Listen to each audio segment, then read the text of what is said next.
All right. Call this meeting to order, April 6th, 2023. This is a special meeting as a follow-up to our regular scheduled meeting, which is supposed to be on Tuesday, but thanks to the good Mother Nature, here we are. So please stand and join us for the Pledge of Allegiance.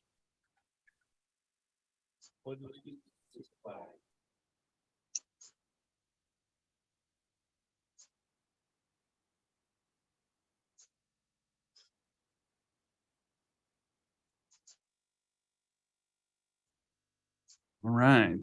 Good morning, everyone. Welcome to the fourth month of January. We do have a quorum present with 4 commissioners here in attendance, and Commissioner Tolman has joined us online. Good morning, Commissioner. Yes, I'm here. Commissioners, if you've had a chance to review the agenda, I would entertain a motion for approval. Mr. Chairman, Commissioner Richards. I move to approve the agenda. Got a motion to approve by Commissioner Richards. Do we have a second? Second. Second by Commissioner Shanefield. Any discussion? Hearing none, all those in favor signify by saying aye. Aye. Aye. Opposed, nay. Motion's unanimous. First up, Commissioners, is a public hearing under tab A. We have 2 today. The first being Resolution 2304 CL01 for the Road and Bridge Department. Bonnie's here to give us the details. Good morning, Bonnie. Good morning, Chairman and Commissioners. We have 2 budget resolutions this morning. The first one is Resolution 23-04-CL-01. This is a Sweetwater County budget amendment to increase the expenditures in the general fund in road and bridge operating in the amount of $240,000. This decreases the general county general reserve in the amount of $240,000. So we will be moving $240,000 from reserves into the road and bridge operating budget. This is due to increased funding needed for rentals and also for fuel. Gene is here if you would like to ask him any more details. But this does need to be opened up to the public for a public hearing before this can be voted on.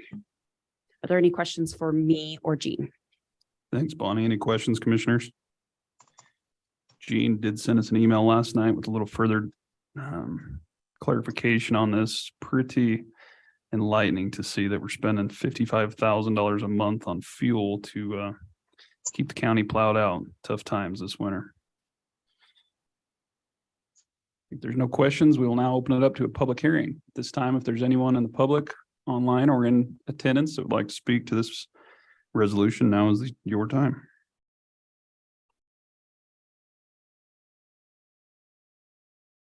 Hearing and seeing none, we will now close the public hearing. And Commissioners, what's your pleasure on Resolution 2304 CL01?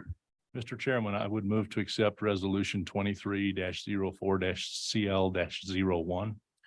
Got a motion to approve by Commissioner Slaughter. Do we have a second? Second. Second by Commissioner Shanefield. Any discussion? Hearing none, all those in favor signify by saying aye. Aye. Aye. Opposed, nay. Motion's unanimous. Welcome back. Thank you. The next one is Resolution 23-04-CL-02. This is a Sweetwater County budget amendment to increase the expenditures in the general fund hospital in the amount of $3 million and to decrease the general county general reserve, $3 million. So we are moving $3 million from reserves into the general fund for the hospital.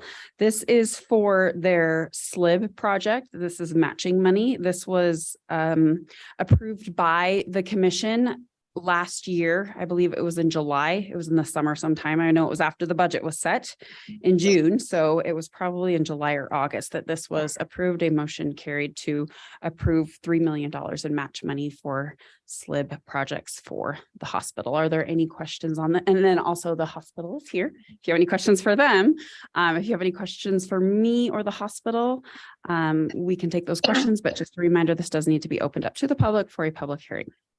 Mr. Chairman, Commissioner Slaughter. as liaison to the hospital, I have been in close contact with them through several of their meetings, whether it be finance and audit or whether it be their regular meetings, and have been in contact with the CEO, Irene Richardson, and Tammy Love, their CFO. As was stated by Ms. Berry, this $3 million was awarded to be earmarked for grant match for their lab project. If you will remember, in January, we had the hospital administration come before us and make a request. They had originally been looking at 2 projects. They had narrowed down to 1 project. The allocation had originally been intended to be $2.5 million for the lab project and $500,000 for a separate project.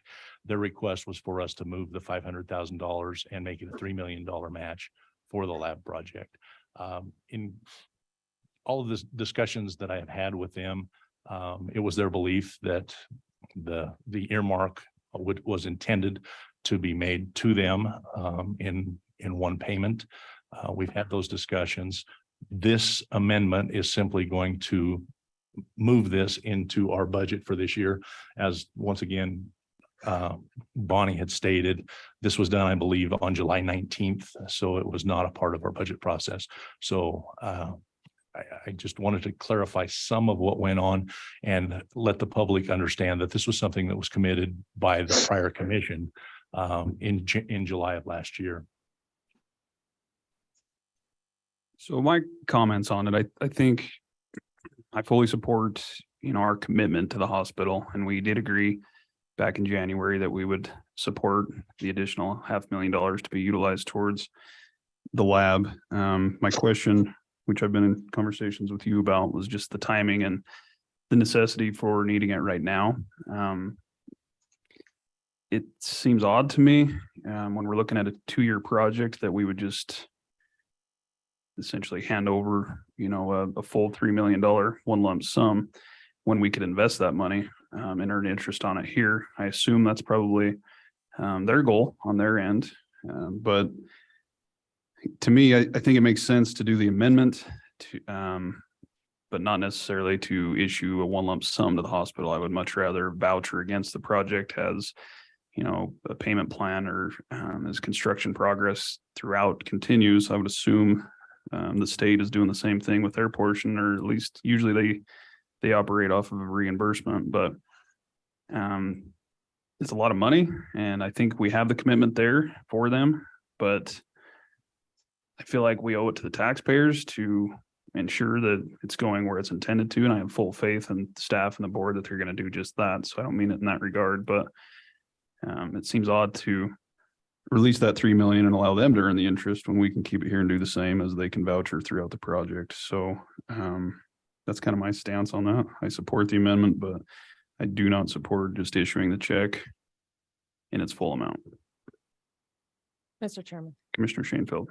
I would like to echo your statements, and I don't know if there was ever the intent to write a check for $3 million. I think that we're committed back in July and then again in January to ensure that we had the $3 million for that project. And I think that we do owe it to the taxpayers, and I think we owe it on our end to ensure that that money is going where it's supposed to be and being utilized for what we approved it for. And so I think that we would do that. We require other entities to voucher against what we offer them annually. And so that's what would be my preference as well. And obviously there's no doubt that we committed the $3 million. We hope this project gets taken care of. We're excited to be a match and a partner with the hospital. But I agree with your stance as well. Any other comments or questions, commissioners? Does any of you want to address the body or speak to anything? Thanks for being here this morning. Thank you. Chairman West and fellow commissioners. I'm Irene Richardson. I'm the CEO at Memorial Hospital, and Tammy Love is here. She's our CFO, and then also Tiffany Marshall. She's our executive director of the foundation. And we just appreciate the $3 million. We appreciate that you guys are willing to give that to us. I had just thought that maybe if we could get that in advance, that we could use it whenever we needed to. We've already started expending some funds for the project, about $250,000. And the construction schedule that we kind of estimated looks like beginning with Q3 of 2023, which is July of 2023. There's expenditures starting at around 643,000. The next quarter, about 687,000. And so those funds are going to start going into the project, not immediately, but beginning in July of this year. And so for us, whatever reserves that we have contributes to our days of cash on hand, and we have to maintain the 65 days of cash on hand for our bond covenants. So we just wanted to make sure that we had enough of the money up front so that we could start making some of these payments and wouldn't have to because we have to report our days of cash on hand quarterly. So we wanted to make sure that we didn't affect that too much. And obviously, the construction schedule starts getting to where it's kind of in the millions of dollars around Q2 of 2024. So we just thought, well, maybe if we could have the money, then we can start spending that money upfront and using it in that way. And then obviously reporting back to the commissioners how that money was spent. But in speaking with Commissioner Slaughter, our liaison, that, if this is the preference of the commission, we're okay with that. We just wanted to just kind of plead our case and just say that these funds will start being expensed right now. Like I said, as we've already spent some.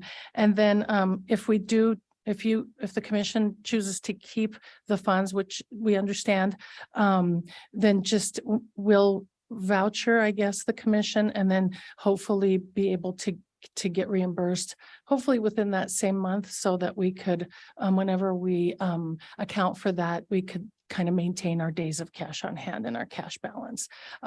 Otherwise, that's really kind of what we were thinking. We just thought we're going to start spending some of this cash, obviously, which is why we needed the grant money in the first place, because we can't use our cash reserves. So that's kind of our thought process. Again, we understand the commission's stance on it. We're very grateful for the whole $3 million.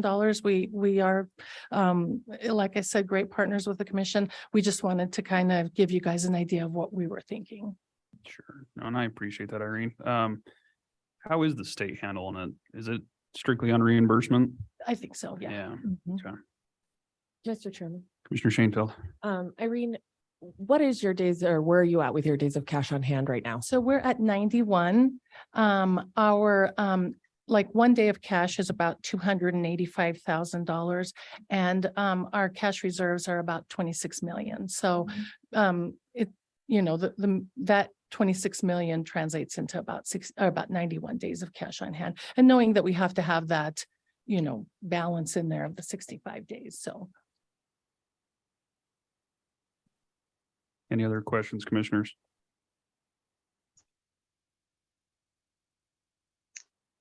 Okay, thanks, Thank Irene. you. Appreciate it. Thank you. If there's no other questions at this time, we will open it up for a public hearing on resolution 2304 CL02, a budget amendment for the Memorial Hospital of Sweetwater County. This time, if there's anyone online or in the public that would like to speak to this amendment, now is your time.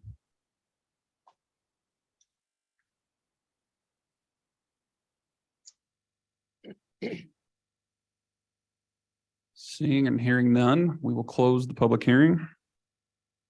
And commissioners, what is your pleasure on resolution 2304 CL02? Mr. Chairman. Commissioner Shanefield. I will make a motion to approve resolution 23-04-CL-02 as presented, with the understanding that the hospital will voucher against that $3 million and the county will hold it. And then I expect that if there are issues with that and you start running up against that days of cash on hand, that we can have a further conversation, and you can get with Bonnie and figure out dates on exactly when she needs those vouchers by every month, so that you can get reimbursed in a very timely manner. Thanks, Commissioner. We do have a motion to approve resolution 2304 CL02 by Commissioner Shanefield, with the understanding that the hospital will voucher against with construction progress. Do we have a second? A second. Second by Commissioner Richards. Any further discussion? Mr. Chairman, I would just like to say, I fully support this resolution to provide this funding to our budget. And I will once again vote in favor of this, because it is something that in our conversations with the hospital, they are happy to get the money through this process. So just wanted to make that statement with respect to it. Thanks, Commissioner. Any other further discussion? Hearing none. All those in favor signify by saying aye. Aye. Aye. Aye. Opposed, nay. Motion's unanimous. Thank you all for coming over this morning. Appreciate it. Thanks, Bonnie. Moving on in the agenda, Commissioners. Next up is county resident comments and concerns. At this time, it would be appropriate for anyone in the audience or online that would like to address the governing body on any issue whatsoever. Now is your time. Yeah, please. Just introduce yourself for the record. Good morning, sir. Good morning. My name is John Ledford. I live in Sweeney Canyon. And for the first 20 years I've lived there, Road and Bridge did an outstanding job keeping the road open and keeping the bus moving because I was the bus driver there. The last few years it has went downhill, and this year it is totally ridiculous. Every time we have a snowstorm, our valley waits 2-3 days before they ever get out there. And yesterday was a comedy show, watching the grader operator go up and down the same spot. And all he did was drive back and forth. He never cleaned a thing. He actually tore the road up by digging a 3-foot deep hole with one of his tires. And I don't know if the commission can do anything, but I would hope that somebody can talk to somebody and either get this driver more training or a better driver. Thanks, Mr. Ledford. We appreciate you bringing this to our attention this morning. Commissioner Slaughter is liaison over Road and Bridge. We also have our Public Works Director here, but we can certainly, get with them. And if you'd like to set up a meeting, we can discuss this and see if there's more we can do. I know it's been a hellacious winter, and so conditions have been very challenging. But nonetheless, we can certainly look into this further, and unless you have any other thoughts, Commissioner. Mr. Ledford, thank you for bringing your concerns to us. As the liaison to our Public Works Department, I will certainly have the discussion with our Public Works Director, Mr. Legursky.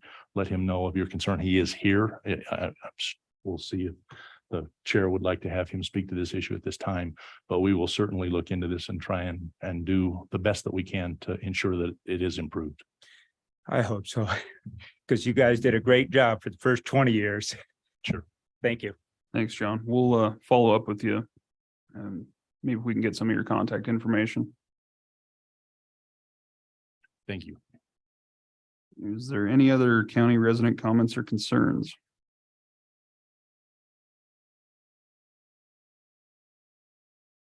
Hearing none, we will move on to the consent agenda. Tab B, Commissioners, today we have approval of the minutes from the March 21st, 2023 meeting. Approval of the county vouchers and warrants, the EALs, approval of bonds, approval of abates and rebates, a request to staff seasonal positions in the facilities, Parks and Recreation Department, and a request to replace vacant positions in the detention center. Have you all had a chance to review the consent agenda items? And if you don't have any questions, what's your pleasure? Mr. Chairman, Commissioner Shanefield. I'll make a motion to approve the consent agenda as presented. A motion to approve by Commissioner Shanefield. Do we have a second? Second. Second by Commissioner Slaughter. Any further discussion?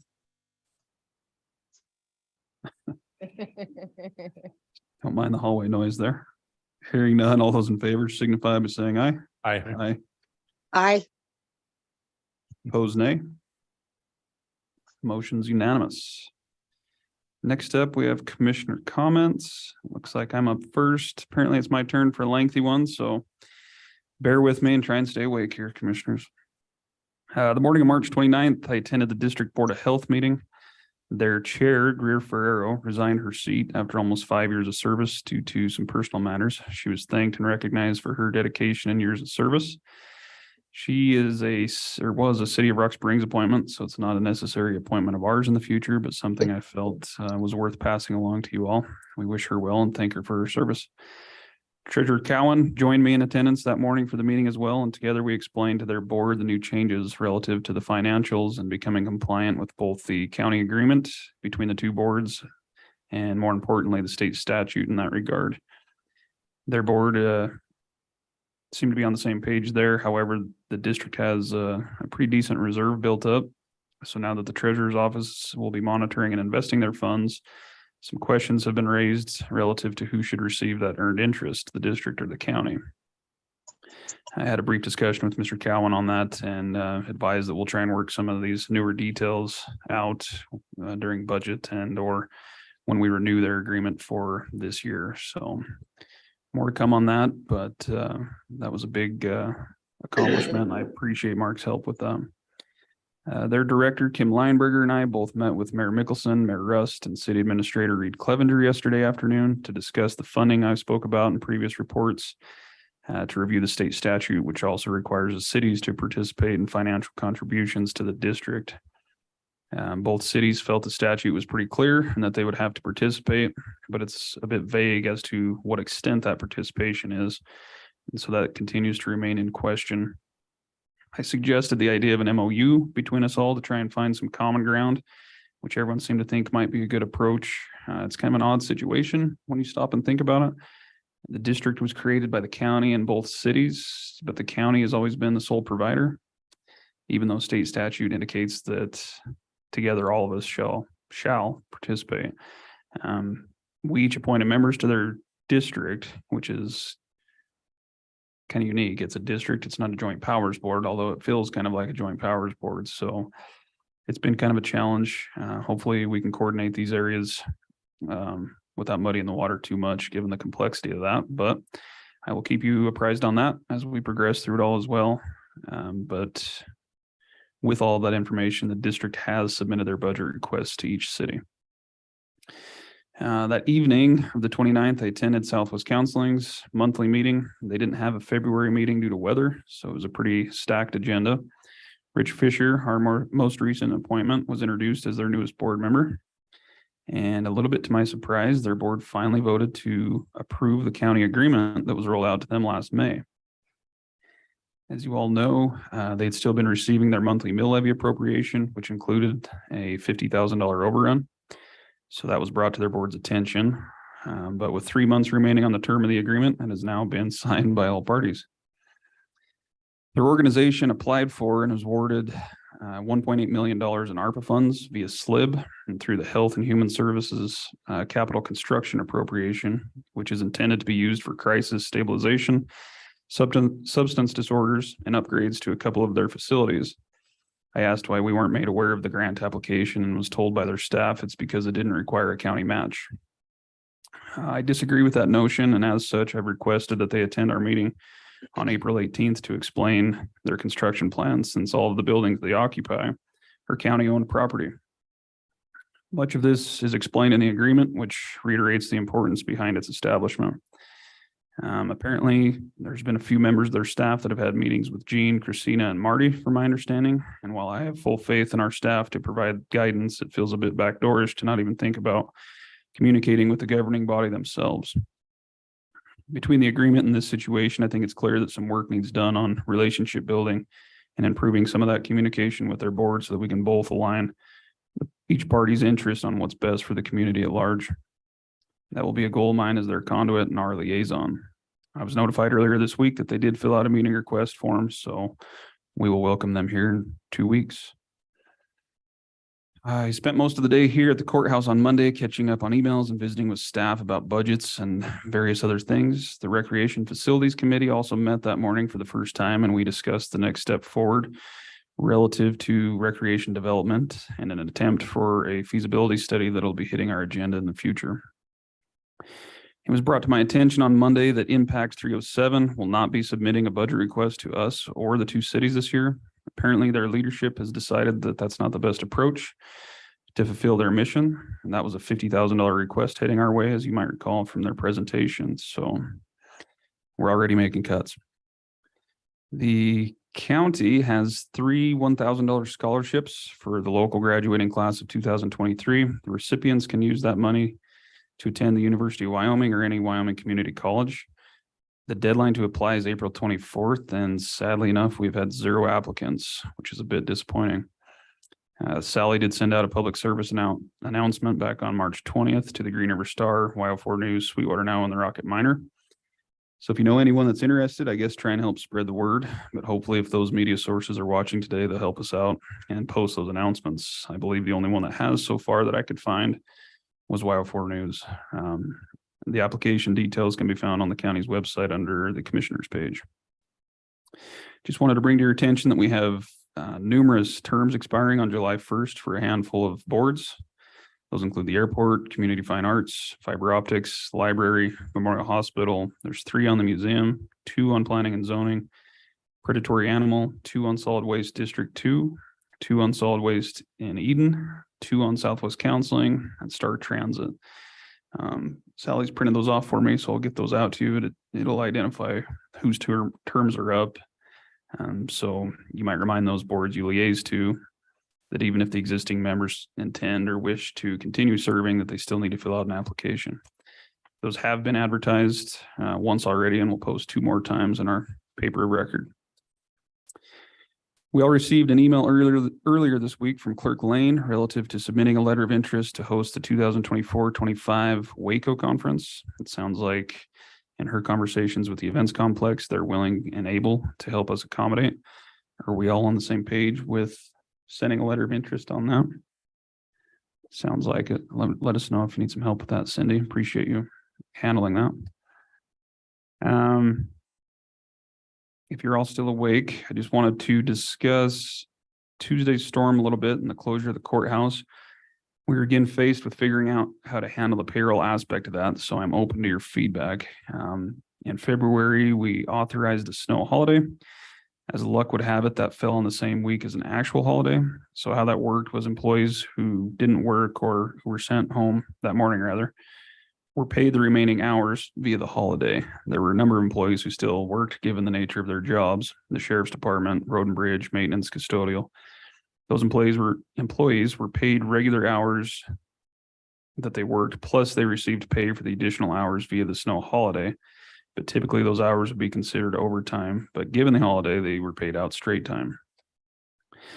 This week is a little different in that regard in that there is no holiday. So I'm curious what your guys' thoughts are on that.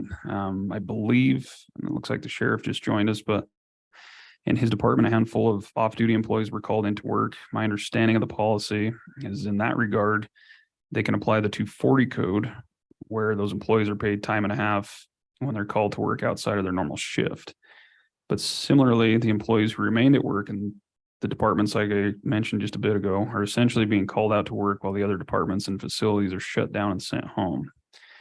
So in my eyes, it seems to make sense that the 240 code would apply to them as well, meaning that they would be paid time and a half. But I'm curious what your guys' thoughts are on how to handle this. Payroll's not till the end of the month, so we do have some time, but I thought we could have some discussion and try and plan for next meeting.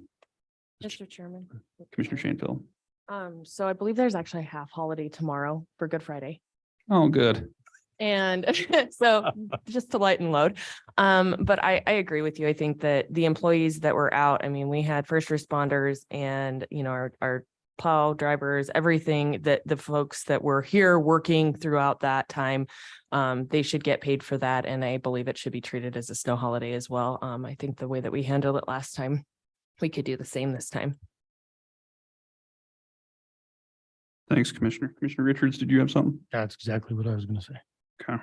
Commissioner Slaughter? Mr. Chairman, I agree entirely. I think that it was handled very well the last time. I think we just move forward exactly the same way. Thanks, Commissioner. Commissioner Tolman, you have anything to add on that? I just had a question. I understood they did not receive additional pay last time. No, they did, but it's because of the holiday, they didn't receive the time and a half pay. So just for simplicity, if it's a normal 8-hour day, they would have been paid for 16 hours. Those employees that worked. And the Okay. employees that were sent home got the additional, I think it was 5 hours because they came in for a few hours that day. But it was straight Thank time, you. so they didn't receive the time and a half.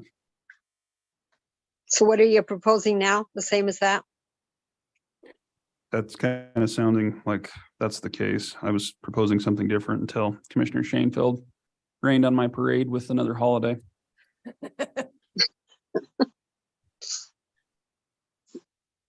Thank Okay. you.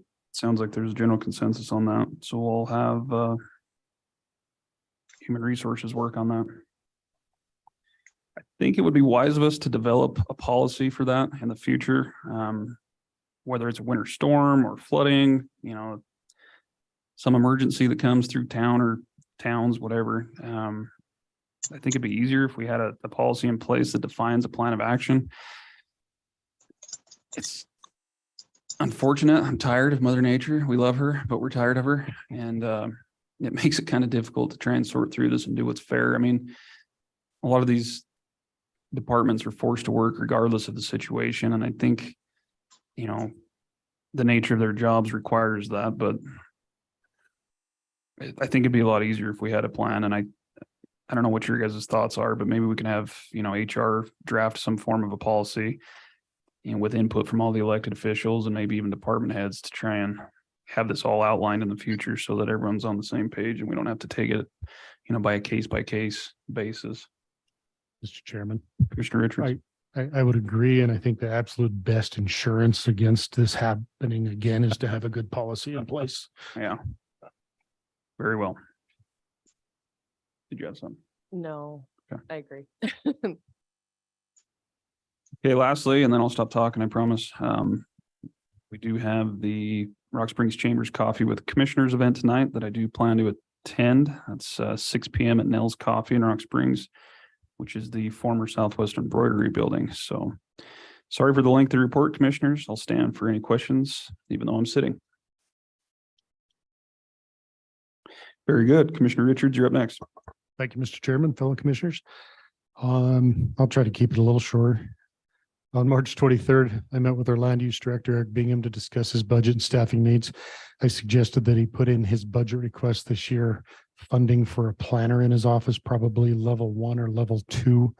His scope of responsibility has grown significantly over the last few years, and I think it's important that we get him some help on the planning and zoning side, especially as his responsibilities on the federal land use and economic development side of his job continues to grow.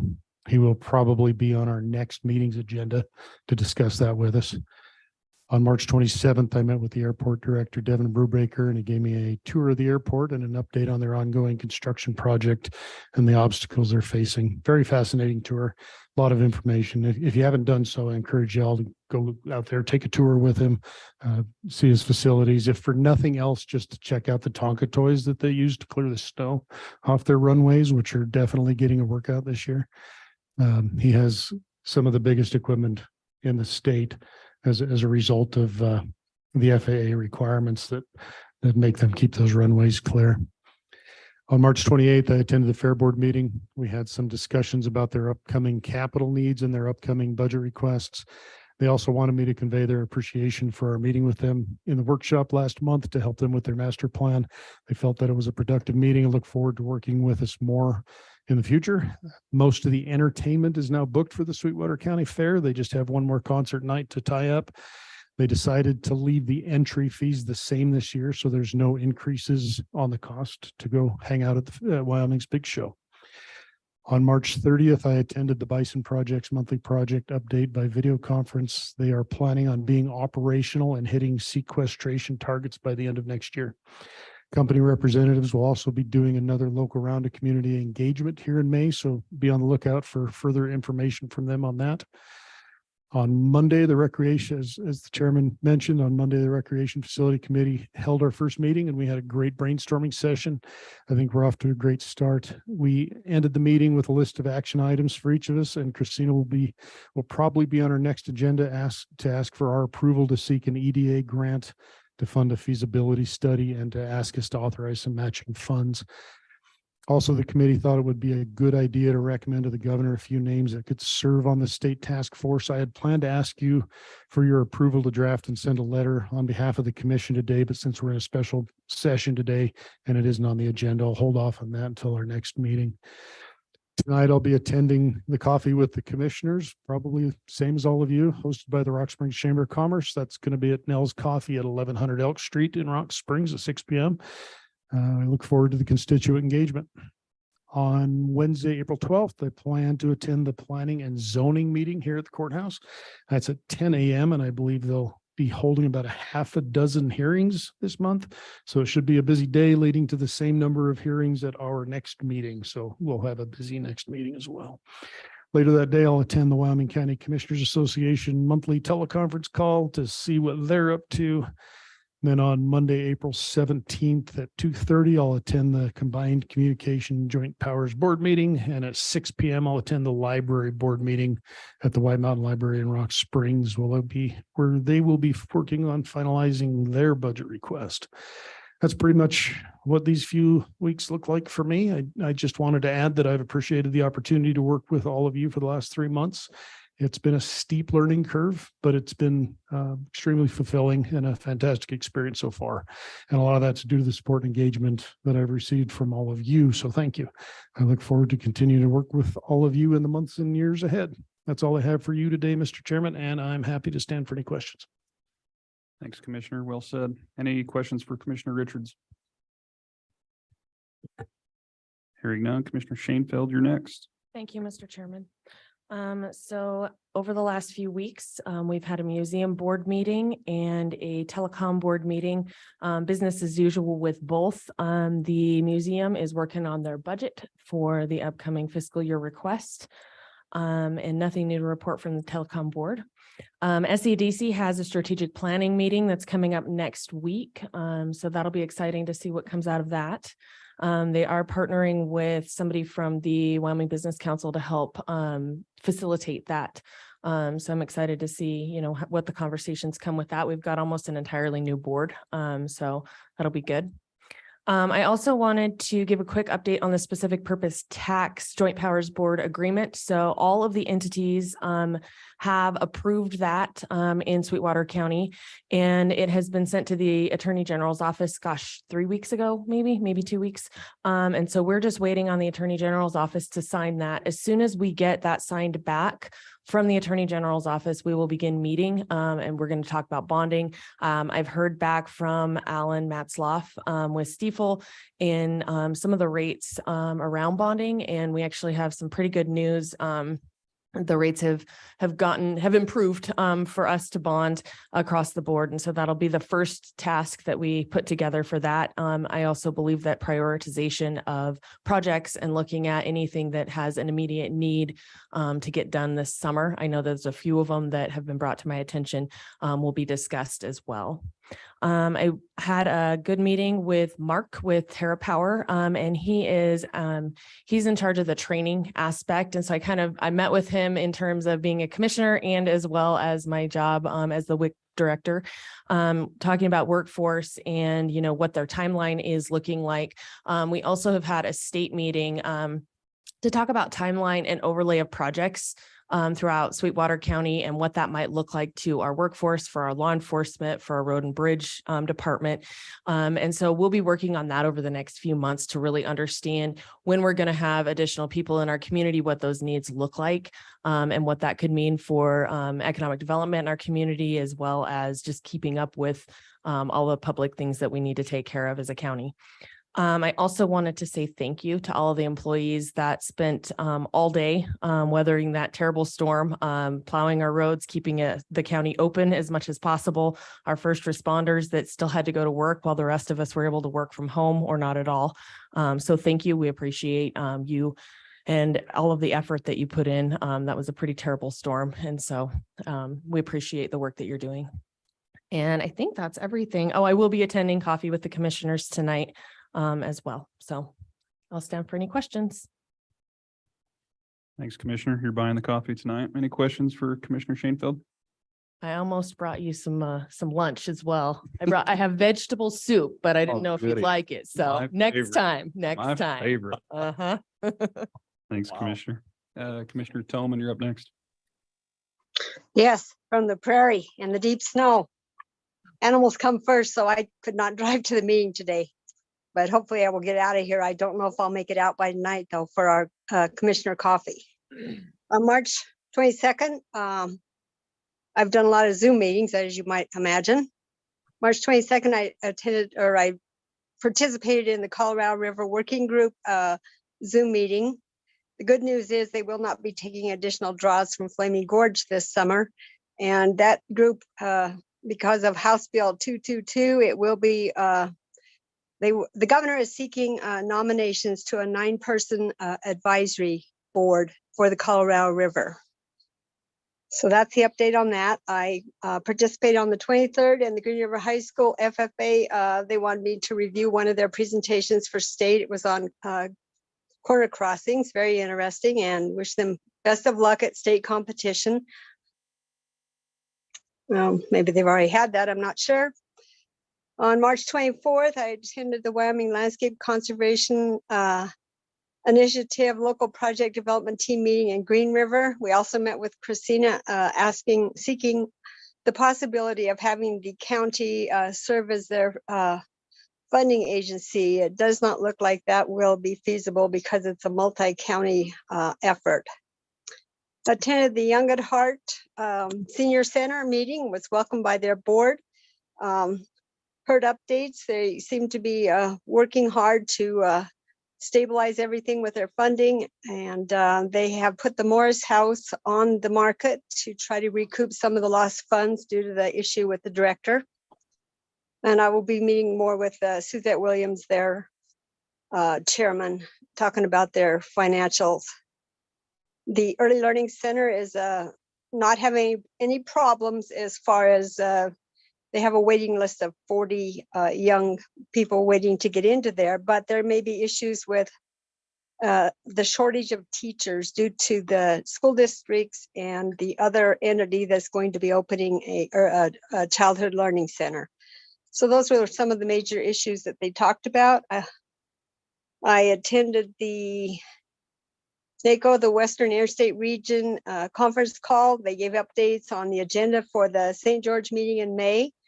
And that group, the Western Interstate Region, continues to lobby for full funding for PILT funding, payment in lieu of taxes for all of the federal lands that we have in our county. That has to be renewed every time. So it's important that we continue to lobby and have NACO lobbying on our behalf to continue to receive those PILT funds. The Drag Creek Trona Cooperator meeting is at 3 o'clock today, so I will be listening in on that. There will be a Greater Sage Grouse Zoom meeting tomorrow at 2 p.m. And next Tuesday, the Ashley National Forest Plan final cooperator meeting before the plan goes final will be held in Vernal. And I'm not sure if I will Zoom or attend in person, but those are my updates. Thank you. Thanks, Commissioner. Glad to see you put your animals before your co-commissioners. We see where we stand. But I'm glad to see you have plenty of books to read while you're snowed in. Any questions for Commissioner Toman? Thanks, Commissioner. Stay safe out there. Commissioner Slaughter. Thank you. Mr. Chairman, once again, thank you. It has been an extremely busy 2 weeks again. On the 21st of March, I had a hospital building and grounds meeting, discussion centered around several building projects with the main focus on their oncology renovation. They also had a discussion on a new building and grounds planning manual. On the 27th of March, I met with Gary McLean and Jean Legursky at Golden Hour Senior Center to evaluate and discuss the viability of having the YWCA move into the west half of that building. Decided it seemed like a good fit and suggested that we further pursue that concept. Gary will try and set up a meeting with stakeholders for sometime in the middle of April. Met with that same day, I met with Grants Manager Christina Marshall on question of grant availability for such a project. On the 28th of March, I had the Golden Hour Senior Center board meeting. They have several things which are going on. I'll talk about a little bit more of that later on. On the 29th of March, I met with Hospital Finance and Audit Committee. The committee moved to present a capital request to the full hospital board at its meeting yesterday for a new lightning suppression system. Also, they discussed the reissue of hospital revenue refunding bonds, which we will have on our agenda. We'll have a resolution at the April 18th board meeting. On the 30th, I attended a hospital orientation meeting and luncheon with hospital CEO Irene Richardson and CFO Tammy Love. Had a great learning experience about the inner workings of the hospital, and then a discussion of the relationship between the hospital and the Board of County Commissioners. Was served a fantastic lunch by their staff. On the 3rd of April, I met with Assessor Davis regarding the IRP from Rocky Mountain Power. and its potential impact to taxation within the county. I met with planner Eric Bingham on an issue with the Ashley National Forest Plan, tried to finalize talking points for coffee with the commissioners meeting that will take place tonight. Talked with Public Works Director Legursky and received his monthly report for March. And I was planning on reading it at this point, but then we had the snowstorm and a couple of things came up after that. So I will read it after the last things. Yesterday, I had the Memorial Hospital regular board meeting. They discussed the response to the active shooter situation, which took place on Monday at Rock Springs schools. They were very impressed with the response by everyone who was concerned and felt that with the nature of something of that magnitude, that the response was extremely well done. They once again discussed the reissue of their refunding bonds, and they did move to approve the lightning suppression system that had been forwarded by the Finance and Audit Committee. And then last night, I met with the Golden Hour Senior Center Finance Committee to help them establish goals and objectives. So I received the Public Works Department report for the month of March from Public Works Director Legursky. Each of you received that, but I will read it so that we have it in the minutes of our meeting. On buildings, he stated, we have been working on getting our spring preventative maintenance activities completed. They have completed 90 work orders this month for various items. Last week, we also received information back on the Rocky Mountain Power WattSmart program. This program will allow us to upgrade our old lighting to more energy efficient lighting and save money doing it through rebates. I had set aside $100,000 to complete some of the buildings this year and will ask the board for more capital money to complete the remainder next year. See attached presentation entitled Sweetwater County Combined LED Upgrade Lighting Proposal. I'm sure each of you saw it. The Road and Bridge Department, believe it or not, we're still plowing snow. We have also started hauling material into Wamsutter and Farson to stockpile. These stockpiles will allow us to have a quicker cycle time when we have to haul material into the roadways that will wash away or have soft spots in them when all of the snow melts. Excuse me. We also hauled a couple of loads of sand to Farson Fire Department so they could start prepping sandbags. The Park and Recs Department, this two-person crew has been helping out where needed, moving snow, extra trash pickup at the parks and monitoring the parks. The custodial department, along with keeping our buildings clean, this crew are the ones that make sure all of the pathways in and around every building are clear of snow and ice daily. They have done a great job with extremely difficult circumstances. And engineering, our fiscal year 2023 crack seal project contractor will start as soon as the snow stops and the moisture leaves the ground. We will have the bid openings for the Lagoon Road reconstruction project and the fiscal 23 asphalt overlay project this Thursday. All of these projects will be paid from fuel tax money and not from the general fund. And last but not least, Mr. Chairman, I talked with you a little bit this morning about this. The Ashley National Forest Plan I've received several comments with respect to a land swap that's being done in the Buckmore Marina area. I would suggest that if we could possibly have stakeholders who are involved in that come to our meeting on April 18th. It would be beneficial to us to hear that, because as I've heard, there is a potential for an extreme public impact if the plan goes through as it is put forth at this point in time. I have reviewed it. It's somewhat complex, and so I think it would be a good idea for us to get better information on that so that we can decide whether it's appropriate for us to take some action with respect to that. And that's all I have, Mr. Chairman. Thanks, Commissioner. I'm in agreement on that. Commissioner Toman, do you have a contact with someone from Ashley National Forest? Actually, the April 18th meeting is our Public Partners Day, and I can reach out, or I think Eric has already reached out to them, but we can make sure that they include an update when they do the Ashley, if you wish, or if you wish to have it a separate agenda item, we do have a contact. Okay, yeah, I just couldn't remember if they were planning on coming anyway. If they are, that's fine. We can just handle it at that time, but I'll follow up with you. Okay, we'll make sure that the topic is covered one way or the other. Thank you. Any questions for Commissioner Slaughter? All right, nice work, commissioners. Busy couple weeks. In your email, Emily Covey just emailed us, the Sweetwater County Emergency Management and Homeland Security Coordinator. She indicates, as you all know, that we're supposed to have 3 consecutive days of 50-degree weather next week. So there's concern for flooding, obviously. She has prepared a public service announcement and she's waiting for our approval on that. So maybe when we go to break, if you guys can review that, let me know your thoughts. We'll send her back to go ahead and release it. Are we tired of winter yet? Mr. Chairman, it may be appropriate to direct Public Works Director Legursky to start building an ark. Yeah. Be happy to trade the snow plowers for some spring showers, as long as they're slow and gradual, perhaps. All right, next up is tab C, action presentation items. First up, we have a request to reclassify a position in the sheriff's office and a request to restaff the vacant position. Got Mr. McLean here and Sheriff Grossnickel. Morning, gentlemen. Good morning, Mr. Chairman, County Commissioners.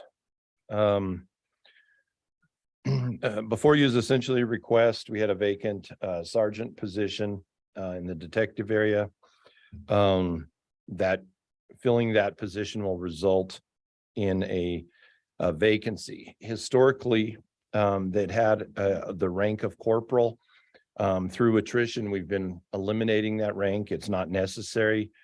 And so essentially what we're asking here is, instead of restaffing that position, eliminating the corporal position in the detectives and restaffing that with a patrol position. So the FTEs stay the same. The cost will go down slightly from grade 20 to grade 19 for the patrol position and eliminate the corporal rank. And I think the sheriff's here if there are any particular questions. This has been something that we've worked on with Sheriff Grossnickel over time. The corporal rank for a small level of supervision is unnecessary. And we have a policy if we need to fill in supervisors to fill in.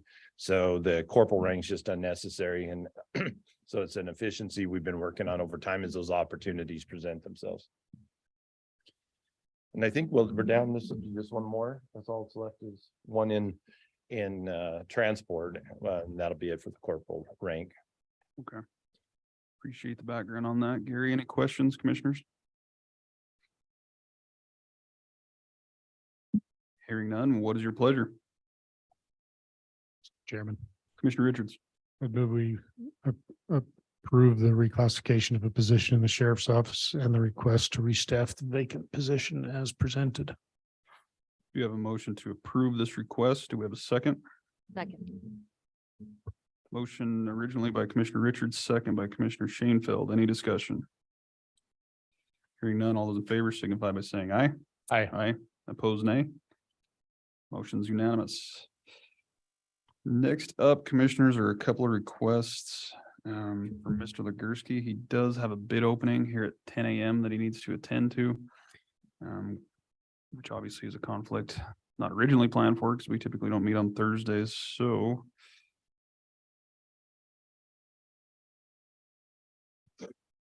Rick, do you mind if we do your proclamation right now since you're here? Okay, we're going to jump forward a little bit, take up a little more time. I'm just afraid that there'll be a lengthy break if we don't try and get through some of this other stuff. So if we can move to tab H, we do have the 2023 National Public Safety Telecommunicators Week proclamation. Got Mr. Rick Hawkins here and it looks like some adjoining staff. Good morning, Rick. Good morning, Commissioner.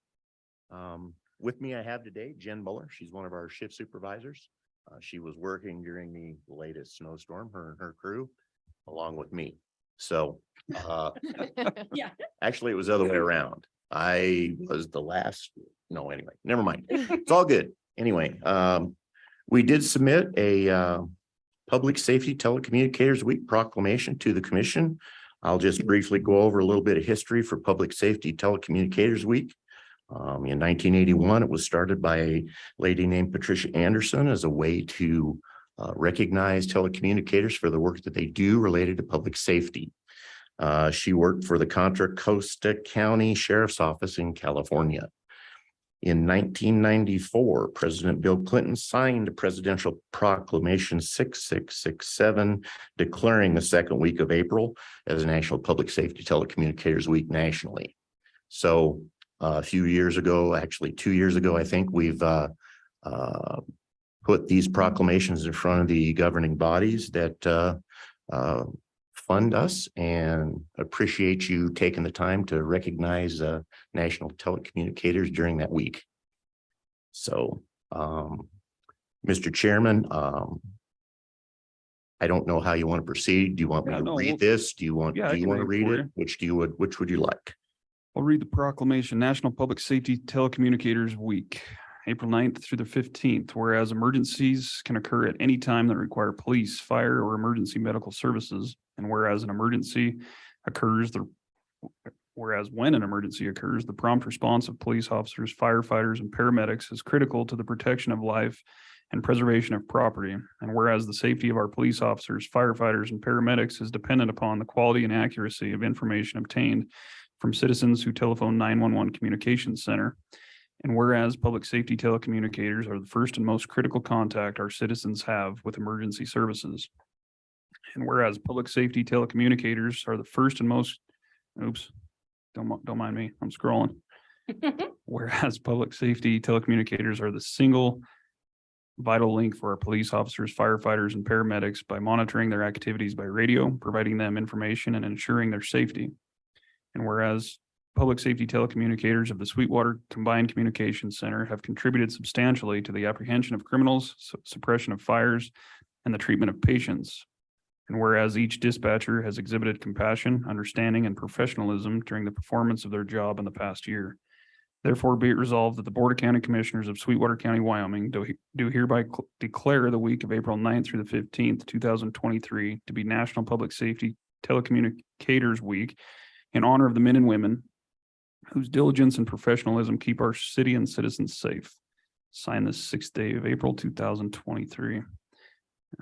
Thanks, Rick and Jen, for being here. We appreciate everything you do. Couldn't help but think about you guys on Monday with the active shooter hoax. Glad it was just that, but a lot of what you guys do is behind the scenes that sometimes people stop and don't realize. So I think these proclamations are very important to remember. I have a fun fact for you, actually. We broadcast our radio traffic over the internet. And therefore we're able to count the number of folks that sign in and listen. Typically we have 12, 15, 18, 1,500 during that.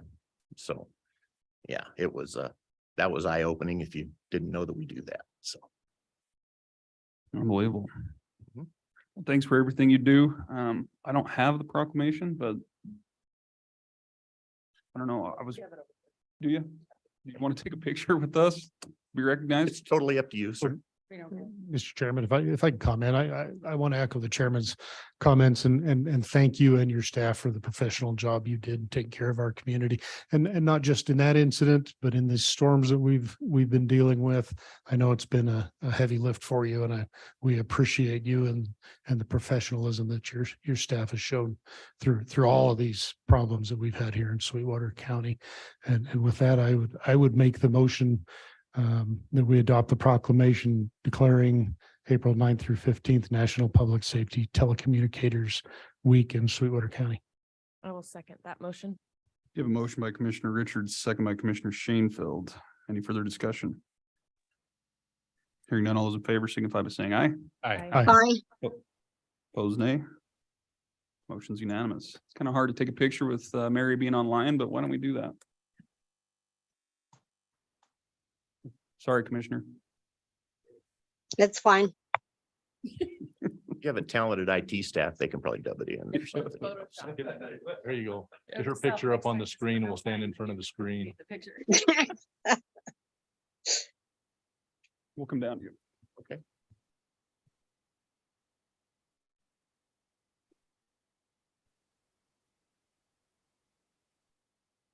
I did meet with our board member, Representative Cindy Johnson, regarding the telecommunication. Very interesting.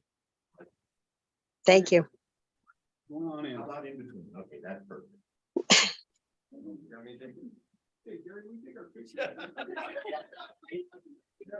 I'm in the front row, so I guess that's what you get for. Better be a good one. I was just gonna see how long you guys stood up there. He does. I'll do a backup one. Thank you.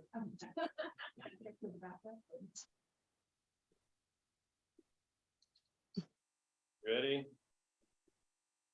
more. Great. Great, sir. Thank you, sir. Thank you very much. Thank you. Thank you. Good to see you. Oh, hello, thank you. Yep. Okay, you guys can also. Want to check?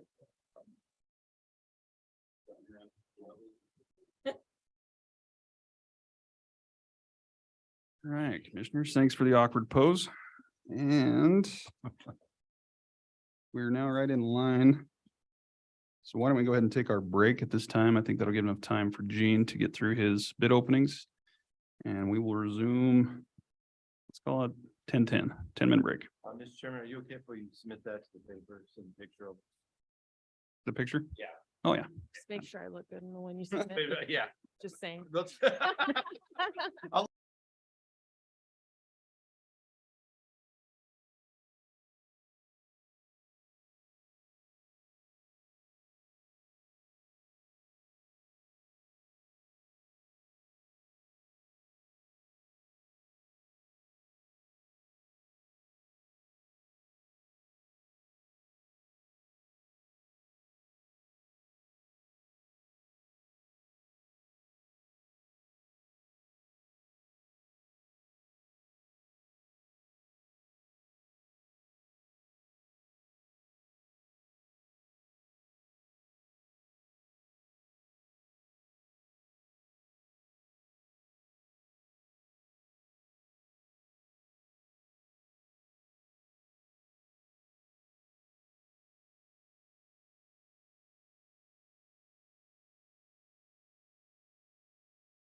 Thanks all. We are back in action.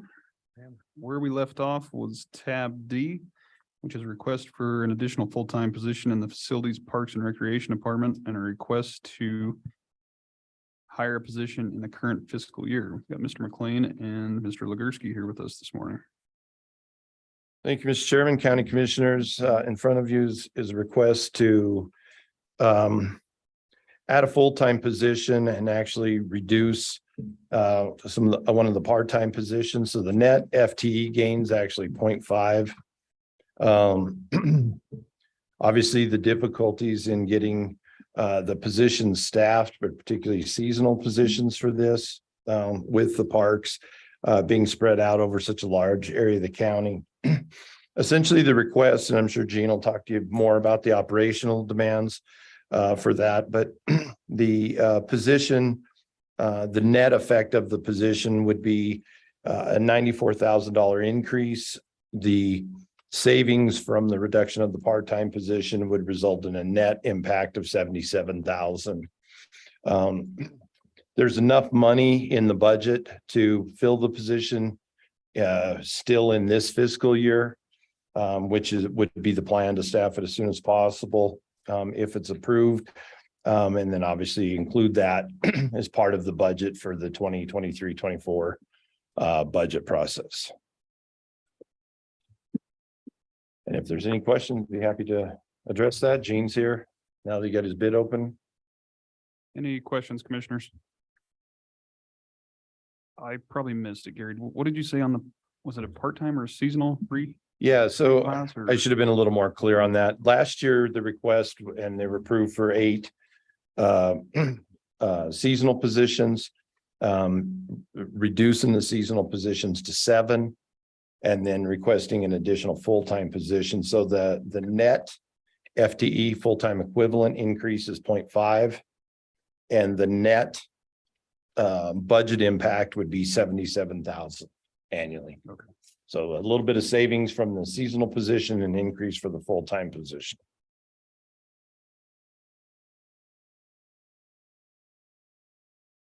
Any other questions, commissioners? Hearing none, what's your pleasure?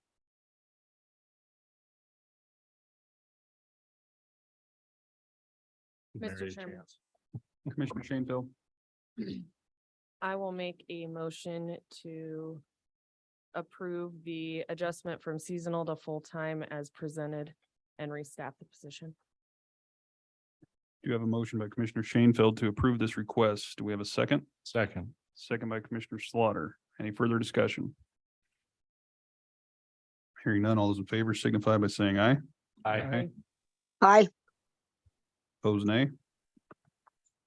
Motion's unanimous. Tab E, notice of intent for group camping within Pioneer Trails Picnic Grounds. Got Mr. Legursky and Mr. DeLeon on this one. Morning, Gene. Morning. Thank you for moving everything around. Sorry for the lack of the crystal ball in the snow. So it is what it is. We moved it around. We got 2 bids open and they both were good bids. So we'll be presenting them next meeting to you. What we're doing is we're finally codifying everything that we discussed last meeting. We met with everybody. However, we have to do a notice of intent. It'll be advertised in the paper to make sure everybody has, if everybody has comments plus or minus with this, they have a chance to comment on it and go through this because of the fees that we're charging on this. We need to do it the correct way through the Wyoming statutes and everything. So this is all it is. You guys need to, we talked about it last week or last month.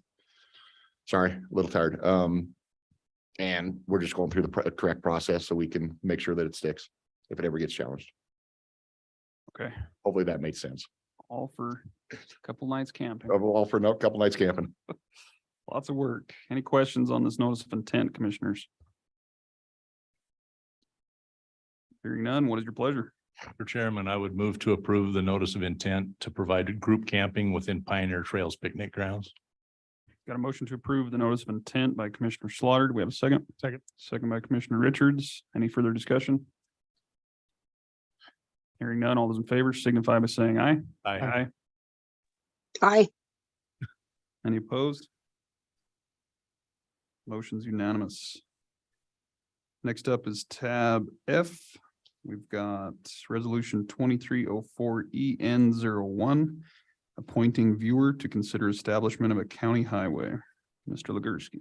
Thank you. By state statute, if we get a petition by 5 residents within 25 miles of a county road and they are part of the electorate within the county, we have to look at this road. And part of the state statute is appointing a viewer, a non-interested party, to be able to go through, is this worth it? What it's going to cost the county? Is it not worth it? And all the various responsibilities.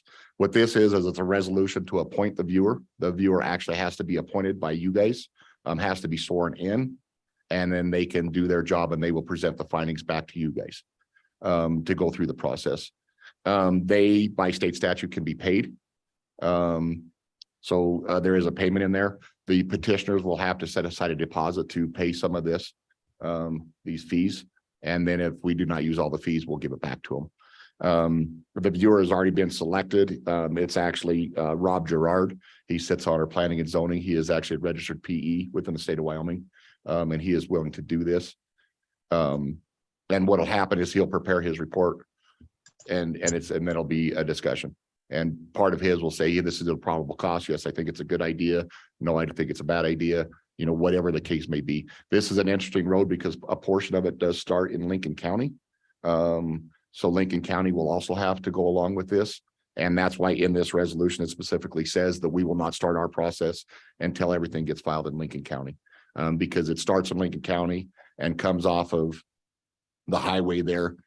We can't jump ahead and just do their road. It's in Lincoln County, it'd be their road. So it's kind of an interesting one for our first one, but this is the first step, is appointing the viewer and going forward with that. So is it automatic in that we have to appoint the viewer because of the 5 petitioner? Yes. Okay.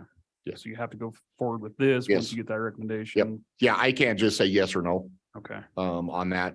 It's actually the board's decision and it's the viewer. We have to appoint the viewer and go through the process. And it does say, correct me if I'm wrong, John, it says shall.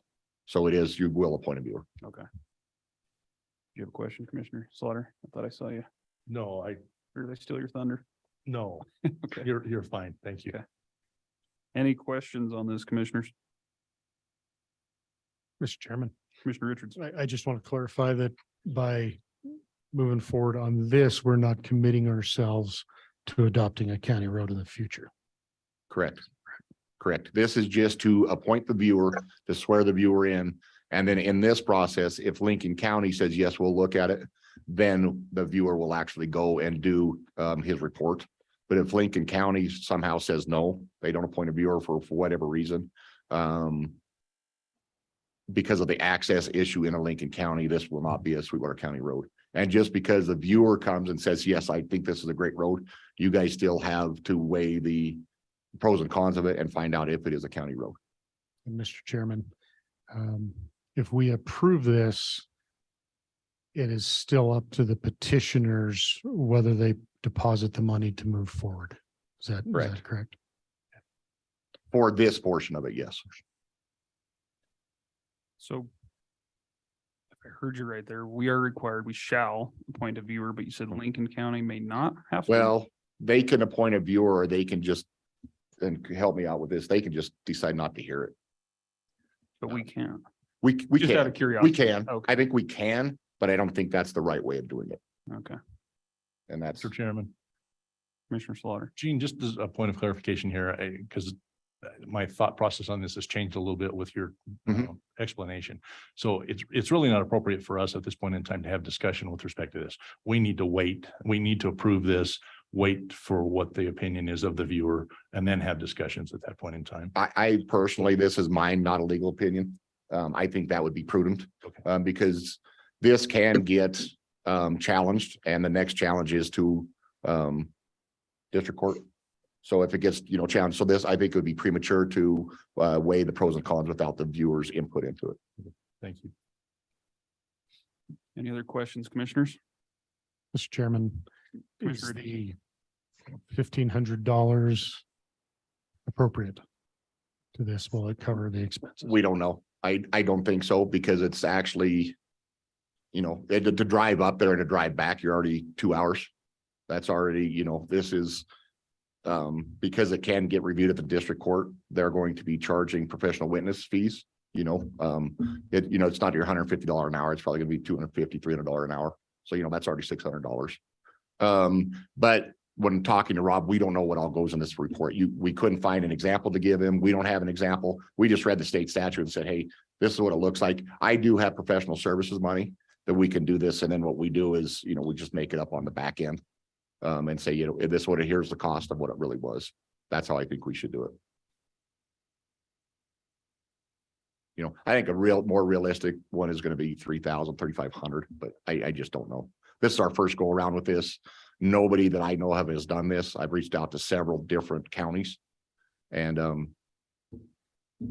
the county roads were established back in the 50s and 60s everywhere, the 1800s. So nobody's been through this. The only other one was Albany County, and Albany County actually tasked their planner to do it.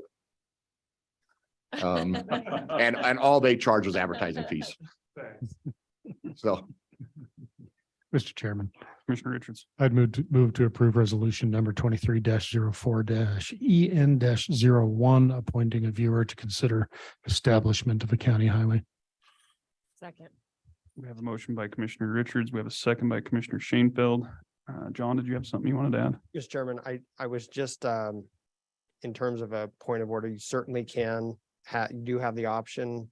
I think as Commissioner Richards and Mr. Legursky have identified, that amount was the initial amount that was put on the resolution. You certainly have the option of identifying that would be a higher amount, which absolutely seems reasonable considering the location of the property.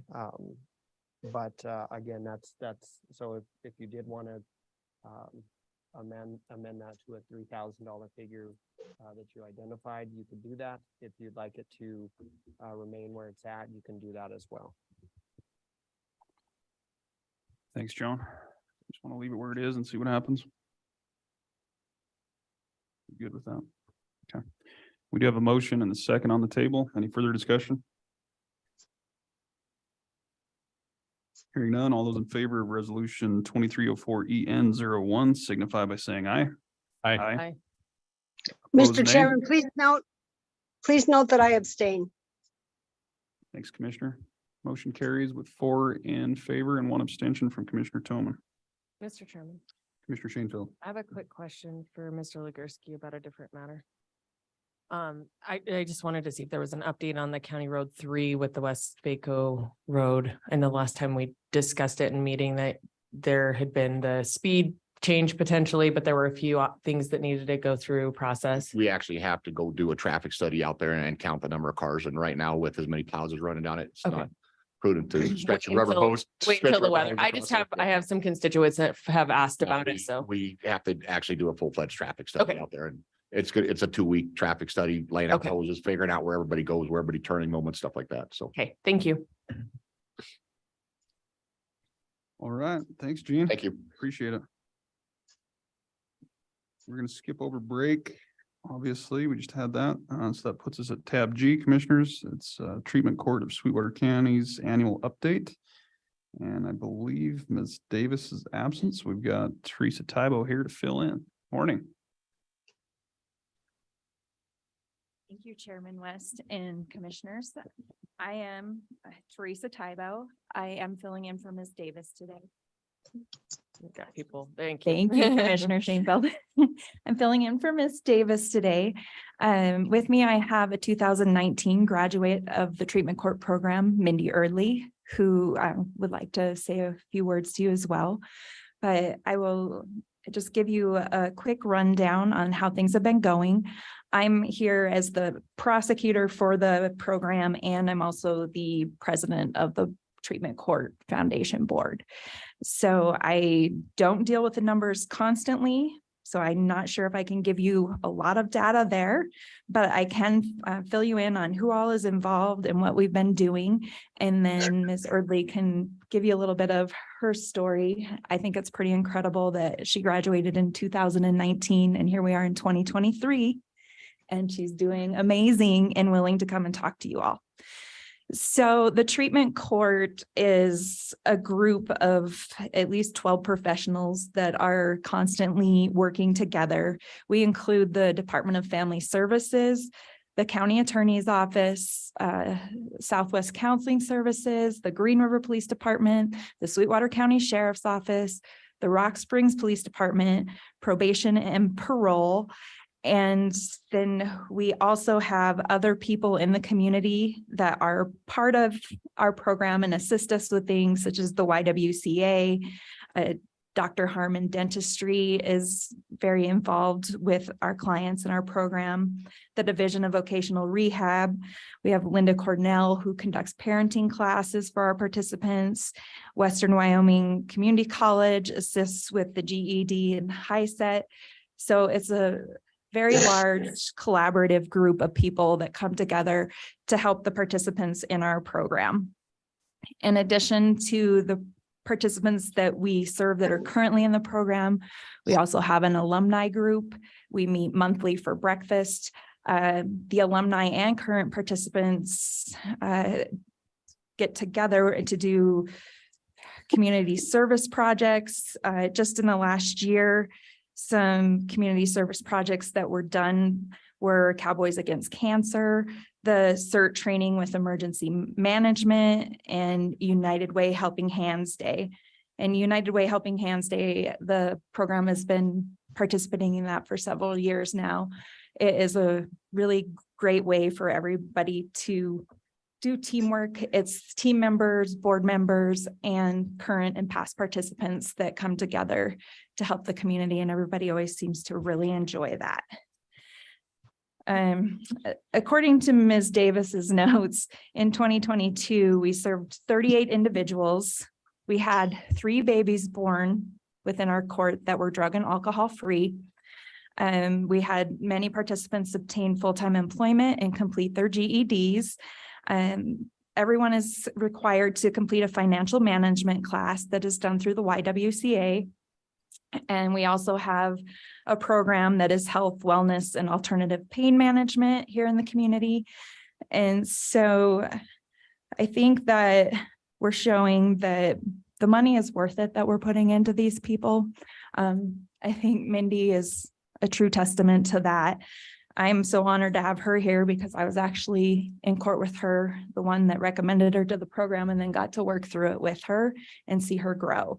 So rather than me keep talking about all the other different things, I would like you to hear from Ms. Erdley. Good, thanks. Hi, I'm Mindy Erdley. I'm super nervous, so bear with me. I began using methamphetamine when I was 21 years old.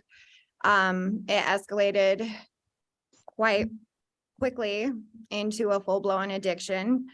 I was in active addiction until for 4 years, and then I was arrested for possession of methamphetamine, and I was recommended treatment court the first time. And during that span, I found out I was pregnant with my twin boys. I completed successfully and was able to remain sober for 2 years. And then I went back into active addiction, and I was in that term for 8 years after that.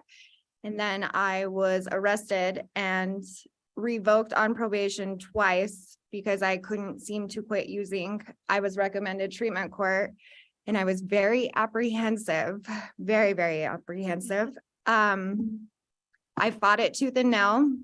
I finally, about 6 months in, accepted it. I had my last baby in it, and it saved my life. Like, by the graces of God, I will have 5 years sober in October off of methamphetamine.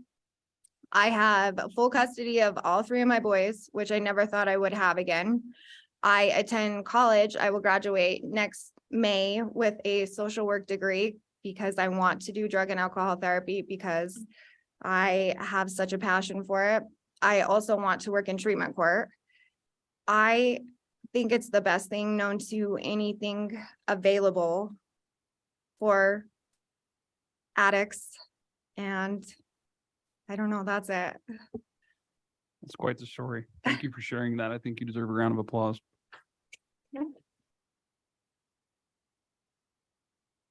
good for you for sticking through it. And I mean, that kind of hits home when you get full custody of your kids and you get your life turned around. And I mean, you sound like you're well on your way, and it's interesting that you've chosen to, that career path to get involved with, but I think you can speak to it well with your background, and I applaud you for that. So I'm glad there's programs out there that are doing good for the community and helping people turn their lives around. Thank you.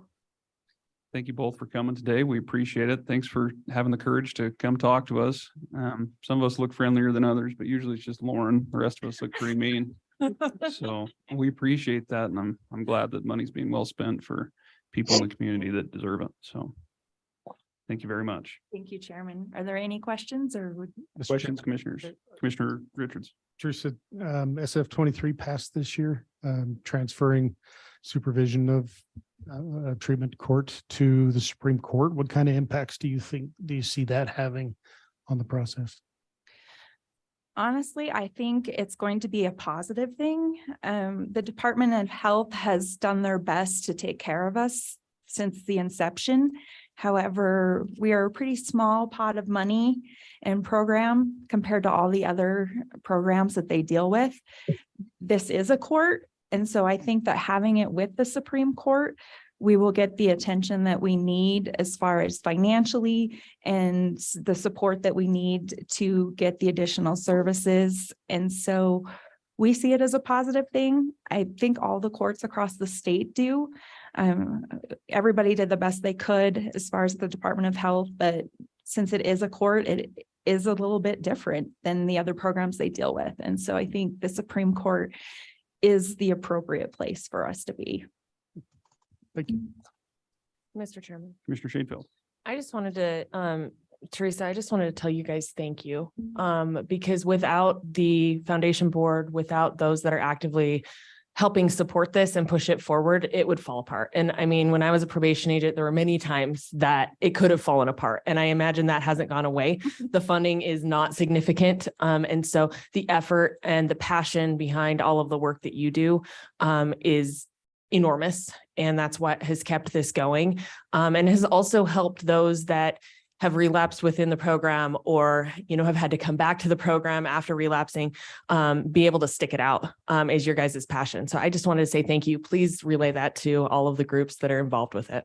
Absolutely. Thank you. Any other questions or comments, commissioners? Thank you both very much. Thank you, Appreciate Chairman. your time. Thank you, Commission. All right, commissioners, we moved forward with tab H. So now we are on tab I, Sexual Assault Awareness Month proclamation. We do have Ms. Melinda Boss, and I don't know if I even pronounced that right, Melinda. You did. All You did. right. You actually did very well. So, and this is Chelsea Chelsea. Cortez. So, Good morning. so Chelsea is the new director of our Center for Families and Children and our whole domestic violence and sexual assault program. She just came on this month, so I said I wouldn't leave her alone in front of the microphone. I would come along. Oh, she's come a few years though. Yes, she's come, but she said I always stood there. Someone else did the talking. So. But I do appreciate you giving us a few minutes. I know it's a proclamation, it's a statement, but it does say that we get a chance to remind people how serious this is. One number that we had that it was newer, I've always known 1 in 4 women are sexually assaulted in their lifetime, 1 in 10 men. This is a crime that is happening a lot, but every 68 seconds, an American is sexual assaulted. So, I mean, you're looking at it during this presentation, this is going to be multiple sexual assaults happen while I'm just standing here talking to you. So, and even in our own community, we say, well, this is Rock Springs, it's small, we don't have that many.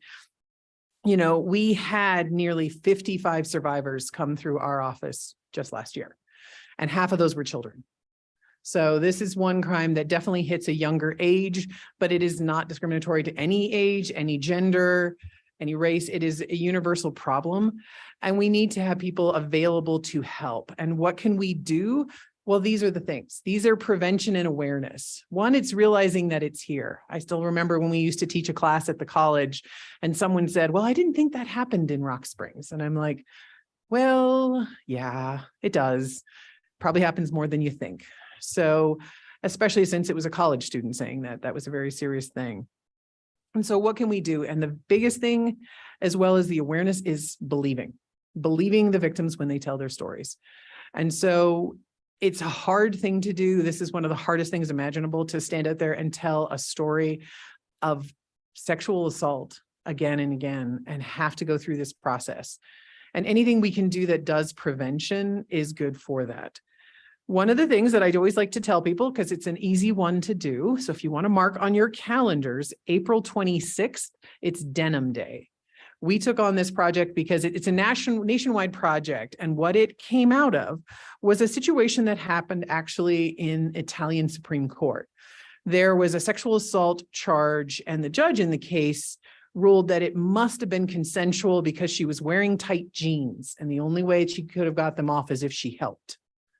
And so the women in the Italian parliament took real askance to that idea and immediately wore jeans the next day to the parliament to protest that this was a misunderstanding of how sexual assault works. This is not listening to the victims and believing them, but taking simplistic interpretations. And that has become a movement nationwide and internationally. So on the 26th, the idea is to wear jeans and post a picture, get it as a group event. Maybe the commissioners as a group, maybe it's your offices where you work, where you do a post that shows we support survivors. We support the victims that come forward and tell their stories. And so essentially that is one of our biggest pieces that we can do because it is the most simple. But I want to have Chelsea talk about another event that we have coming up here in Green River. Hello, I just wanted to invite you guys and hope you guys can join us on April 29th for our annual Run with the Badges. It is going to bring awareness to all victims of crime, and it is at the Pavilion in Green River. It starts at 9 a.m. We'll have some community booths there, some recognition awards for law enforcement, and some refreshments. So really hope you guys can join us. So the sign up for that is online. If you are interested, you can go through the YWCA's Facebook page and you'll find the link to it. I could quote it, but I don't. I'd have to remember it, and I'm not going to get there. So we're going to go from there. We also did bring some bracelets, which I will certainly pass out to those of you here, that you are welcome to get your bracelet for the year. It's just another simple piece of saying, I believe I have this. It has our numbers on it. So it's also something that can be given to people if they're not sure what to do, where to go. We have advocates that are trained to be able to talk with and walk through the process with a sexual assault victim. Between us and the victim witness at the county attorney's office, we can offer as much support as we can through this process that they want to go through. I don't know if you had any questions before the proclamation. Any questions, commissioners? Thanks for the update. We do have a proclamation here, and I'll try not to stutter through this one as bad as the last. And it reads, whereas the Sweetwater County Commissioners recognize the importance of designating a time devoted to increasing public awareness of sexual assault and support of agencies providing services to victims of sexual assault. And whereas volunteers and service providers in our community work to provide a continuum of care and services to sexual assault survivors through a 24-hour hotline, counseling, support groups, advocacy, medical care, and education. And whereas the YWCA Center for Families and Children program promotes sexual assault prevention by offering educational presentations to schools, churches, and civic organizations, as well as professional training and collaboration with medical, mental health, law enforcement, educators, and criminal justice personnel regarding sexual assault issues. And whereas the YWCA Center for Families and Children requests public support and assistance as we hold forth a vision of community free from sexual violence. Now, therefore, we, the Board of County Commissioners in and for Sweetwater County, Wyoming, proclaim the month of April 2023 to be Sexual Assault Awareness Month, and we commend the observance of all citizens by urging each to learn what can be done to combat sexual violence and offer prevention measures and support and services to survivors. Teal bracelets will be available throughout the community to wear in support of awareness of sexual assault during the month of April. Run with the Badges will be held Saturday, April 29th. The 5K/10K run or walk will start at 9 a.m. at Expedition Island in Green River, like we just heard. Informational booths and refreshments will be offered following the race. Thank you all very much for everything you do and for coming to present to us today. Very important topic. Thank you. Mr. Chairman, Commissioner Shanefield. make a motion to approve the proclamation as presented, recognizing Sexual Assault Awareness Month being April of 2023. Got a motion to approve by Commissioner Shanefield. Do we have a second? Second. Second by Commissioner Richards. Any discussion? Hearing none, all those in favor signify by saying aye. Aye. Aye. Aye. Opposed, nay. Motion's unanimous. If you want to pass those out, and then we'll stand for a picture. Thank you. Oh, excuse me. Big thumb. Thank you.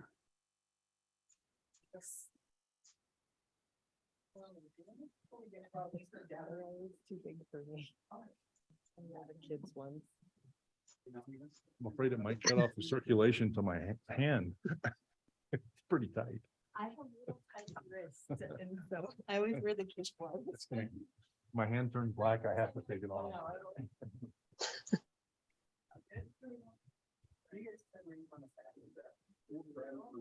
Okay.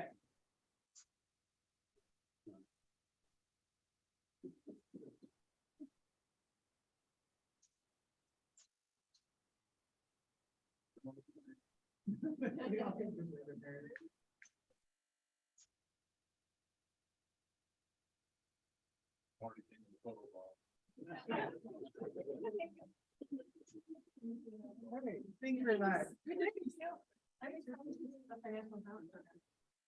Oh, yeah, we've been doing it for the last couple of years. They have all had curriculum and everybody has to go to financial class. That's good, so. That's really cool. Oh, I'm gonna go this way. Thanks.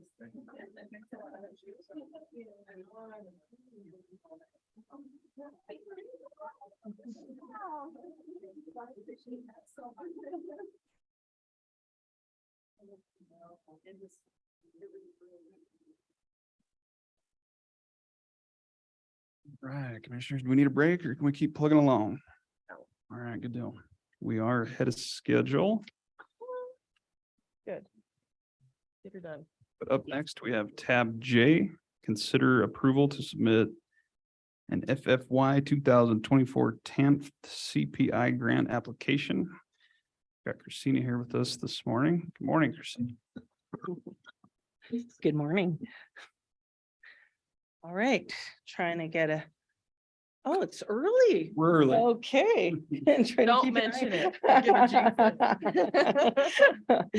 Okay, Mr. Chairman, Commissioners, and Commissioner on Zoom.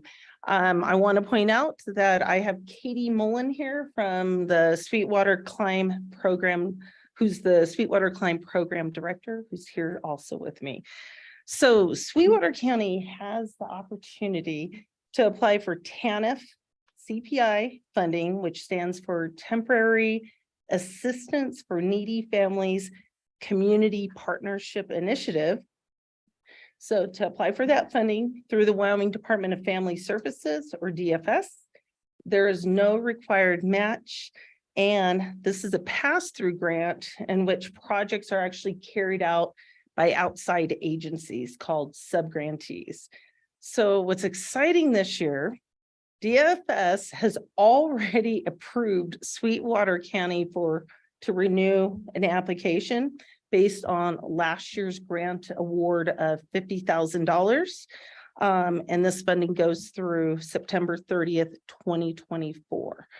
So the purpose of TANF CPI funding is to help these needy families with children whose income is at or equal to 185% of the federal poverty level. Projects must address at least one of the following goals. First, to provide assistance so that children can be cared for in their homes. Second, reduce the dependency of needy parents by promoting job preparation, work, and marriage. Next, to prevent and reduce the incidence of out-of-wedlock pregnancies. And finally, to encourage the formation and maintenance of two-parent families. So last year, Sweetwater County advertised a public notice to request proposals and subsequently approved sponsoring Climb Wyoming's project to train and place single mothers in careers that successfully support their families and move them toward self-sufficiency. That focus is in Sweetwater County, although they do work statewide. For the new grant term, Sweetwater County would only submit an updated application with your approval. So again, the award amount would be $50,000. Climb estimates working with 50 new recruits, of which 20 would be enrolled in their program. They would have 10 ongoing enrollments and hopefully 35 graduates. I have some additional notes. I have attached in your packet a confidential proposal. I just wanted to point out, we talk about numbers and people, 50 new recruits. On page 3 of Climb's proposal, I'd like to state the population they serve.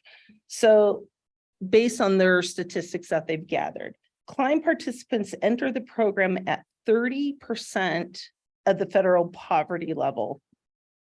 More than half of the participants seeking Climb services are unemployed, and the remaining 45% of participants are employed in low wage jobs. Climb's moms' barriers to employment are significant, as demonstrated through the following statistics. 60% have children under the age of 5.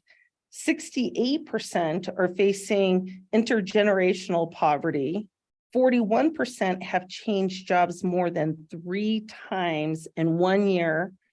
And 34% of participants indicate a history of substance abuse. 38% have defaulted or failed to pay a loan, and so forth. These are the people they are targeting. I'd also like to note, as the county is responsible for compliance and the audit of this federal funding, we do risk assessments on agencies to which we pass money through. I am very happy to say Climbs was outstanding in prior performance.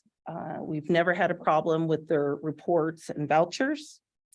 Another final point, Sweetwater County has actually partnered with Climb Wyoming in the past.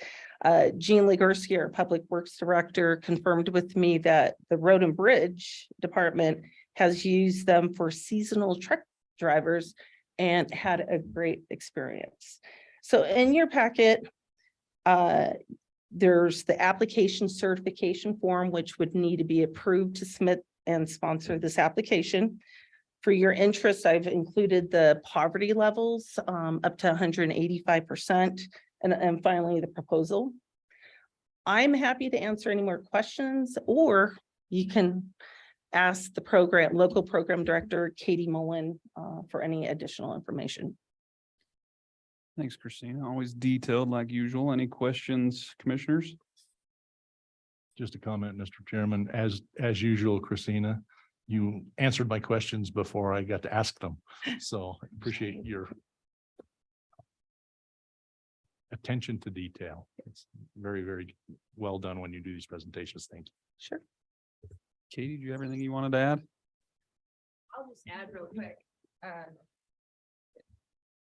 We're currently running a CDL program right now. They're training out there as we speak and getting a lot of hours learning how to drive in that weather. So Do you have any like motor grader operators or snowplow background type? there's always a certain number of people in the CDL group who are open to learning to operate different kinds of heavy equipment. So. Very good. Yep. I'm glad to hear that it's been beneficial for Road and Bridge as well. Thank you, commissioners. Mr. Chairman, Commissioner Shanefield. I had a quick question for Katie. Thanks for being here today. With your CDL program, do you partner with Western Wyoming Community College? Is that who's helping you facilitate the training, or is it a different group? No, we partner with Mountain West Commercial Driving School out of Gillette. Okay, thank you.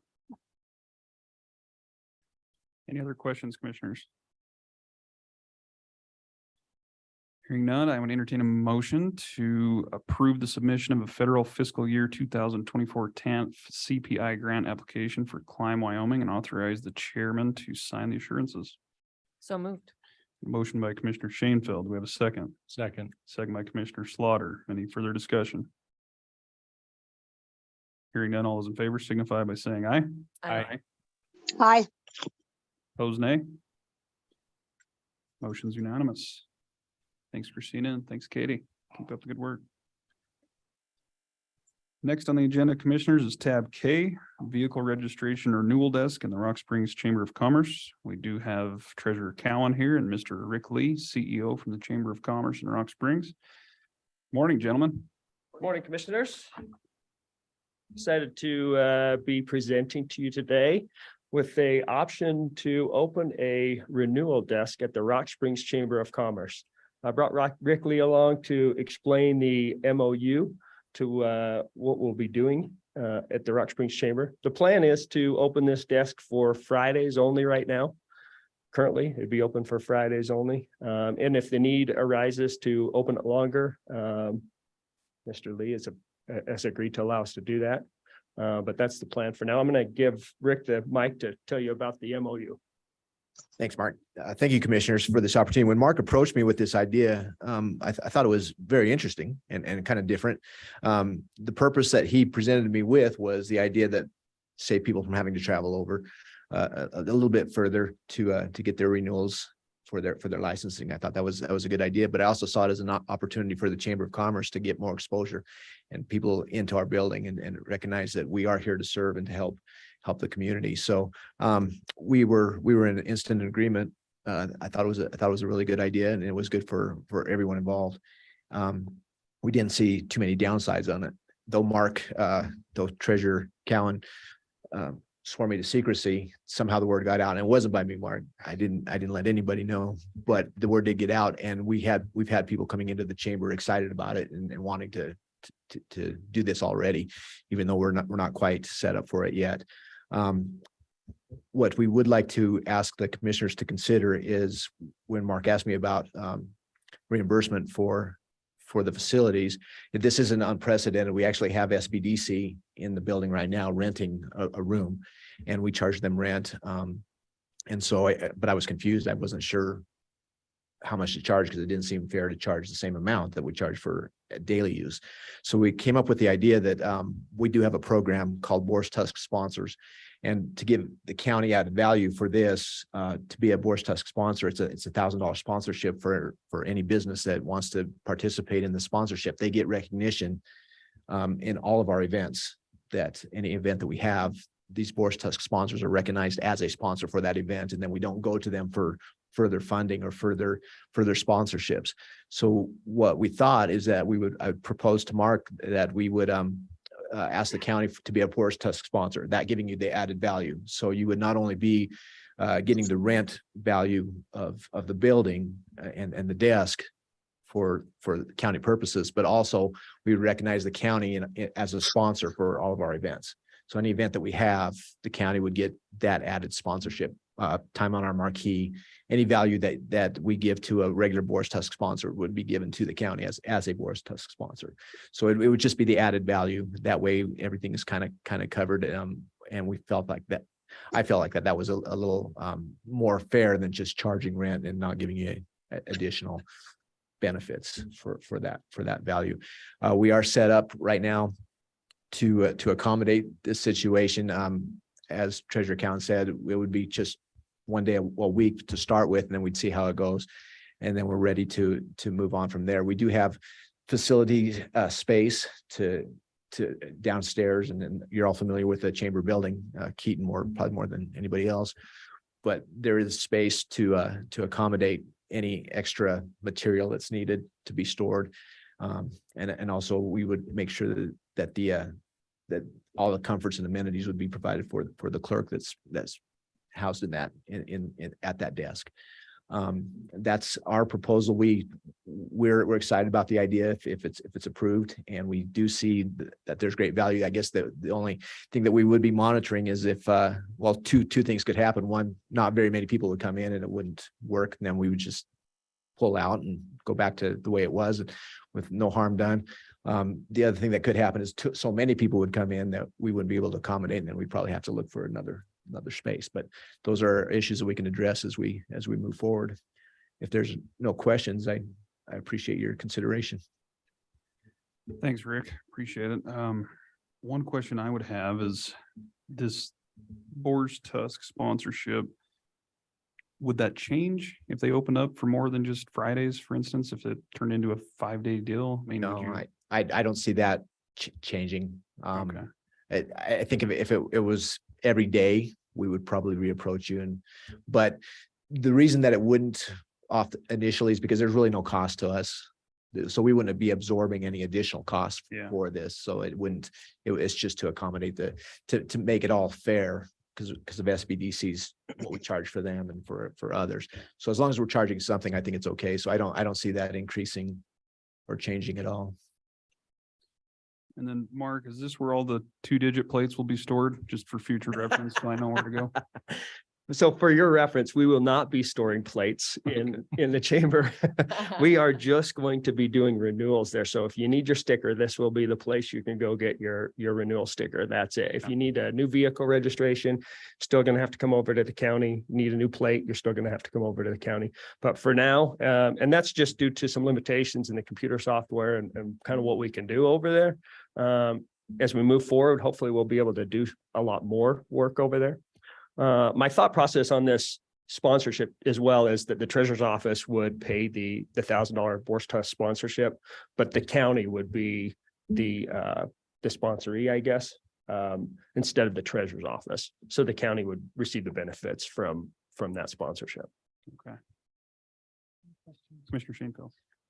Thank you. And I know you've thought a lot of this out. So I just want to ask if you can just run through some of the specifics, like what you're looking at with safety, with staffing, with your processes, with the computer systems over here, how that's all going to work over there. I'm trying to think. Oh, any advertising. You already touched on the new vehicle and it just being a renewal. So just some of those details that I know you've worked through, but I think are important for the public and us to hear. Great, good questions. Yeah, so we've actually had a computer set up over there for several weeks now, and verified that the system works and that we can do the things that we need to over there. We're going to operate during office hours that the chamber works. So we will kind of maintain those same office hours. Our clerks won't be there individually. The funds will be stored in a secure location the same way they are there. We won't be storing county funds on there. Right now we have it set up so that the sheriff will stop by and pick up the deposits and do the deposits just like they do from the county. So we anticipate that it'll be a secure transaction, I guess, and that the people that work there will be secure as well. The advertising, we started working on advertising. The advertising just calls it license plate renewals only. I'll send that out to you. Kind of holding off on that until we got approval here. But that's what we're going to push, is that it's just license plate renewals only. And it's kind of a picture of the sticker. So people kind of get the gist that that's what we're doing. Did I get them all? I think so. Okay. Thank you. I appreciate it. Like I said, I knew that you'd worked through all this and we've talked about some of this in the past. And so I'm excited. I think that this partnership is great. Thank you for working with us and providing the space. And I think that this is going to be a big benefit to our community. I think so too. I appreciate that, and very positive feedback, especially with the location at the chamber. We did look at a number of county facilities, but the chamber really seems to be the right spot. A lot of traffic over there. And also, there's a lot of opportunities for the chamber to advertise things that are happening in our community. So when the county wants to sponsor things that are happening with that sponsorship, we can put some advertising in there so that everybody that's coming through there can actually see, to get the renewals, can actually see what's happening in the county. So I think it's a great spot. Any other questions, commissioners? Mr. Chairman, if I could. Commissioner Slaughter. Treasurer Cowan, I think this is an excellent idea. It's something that certainly I considered many times in my tenure as treasurer. Couldn't come up with a way that I felt was fiscally responsible for us to do. I think you have done that. You've answered, as typical of what's happened today, you answered my other question before I had the chance to offer it. One, I had a resident who had asked me about this and just asked if you had looked at county facilities. Potentially you have done that. Yeah. This partnership does look like an excellent partnership, and I look forward to continuing that. So I think this is an excellent idea. And thank you for being progressive and doing these things. Appreciate that, Commissioner Slaughter. Yeah, and I think it is important to note that we did look at all the county facilities first, but I really think that the opportunity to place it here provides the maximum benefit to the community. And that's why we decided to push for the chamber building. Any other questions, commissioners? Thanks to you both for working through this. We'll be anxious to see how it works and if it needs to be expanded or what the future may hold on it. So commissioners, with no further comments or questions, I'd entertain a motion to approve the memorandum of understanding with Sweetwater County and the Rock Springs Chamber of Commerce as presented. So moved. Motion by Commissioner Richards. Do we have a second? Second. Second by Commissioner Shanefield. All those in favor signify by saying aye. Aye. Aye. Aye. Aye. I waited so I could do it with Mary. Thank you. Just wanted you to feel included, Mary, so. Appreciate it. Opposed, nay. Motion is unanimous. Thank you, gentlemen. Look forward to it. I think Rick should stay for this next part because this next part is where banks submit that they want us to deposit funds with them, and Rick had submitted that he wanted us to store a significant amount of funds under the Rick Lee, under his mattress fund. And I tried to tell him no, so I thought maybe you guys could, weigh in on that. Thanks, Rick. No, I really do appreciate you. Thanks, Rick. Yep. Thanks, Rick. We'll see you tonight. That does move us right along into tab L. Application for the deposit of public funds approval. Got Mr. Cowan here again with us. All right, this is just a statutory requirement. Thank you, Commissioner Slaughter, for bringing this to my attention.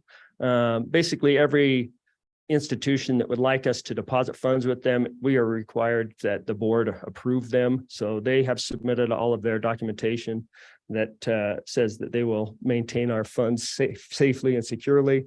So basically, we're just asking to approve these institutions.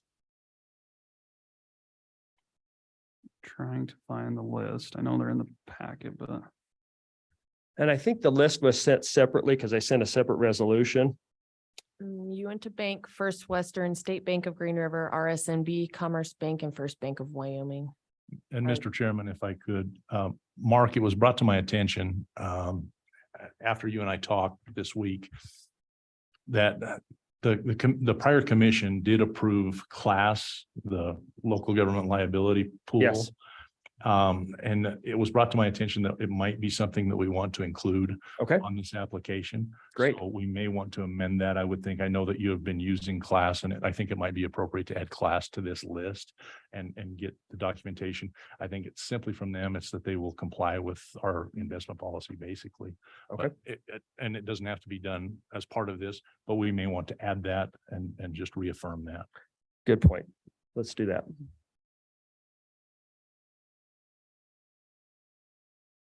all right, commissioners, what is your pleasure on the application for the deposit of public funds? Sounds like we need to maybe add Wyoming class to that list as well. Mr. Chairman, Commissioner Shanefield. I'll make a motion to approve the deposit of public funds to Uinta Bank, First Western, State Bank of Green River, RSMB, Commerce Bank, First Bank of Wyoming, and amend the application to include Wyoming class. And no, it's got all our signatures. Never mind. Thanks, Commissioner Shanefield. We do have a motion to approve. Do we have a second? Second. Second by Commissioner Richards. Any further discussion? Hearing none, all those in favor signify by saying aye. Aye. Aye. Opposed, nay. Motion's unanimous. Thanks, Mark. Next up, Commissioners, is tab M, a request to change the use of capital budget from data center cooling to server. This is should be server replacement. We've got Mr. Knight here. Anything you want to add on that, Tim? No, I think that's good. Thanks. Any questions on this request, commissioners?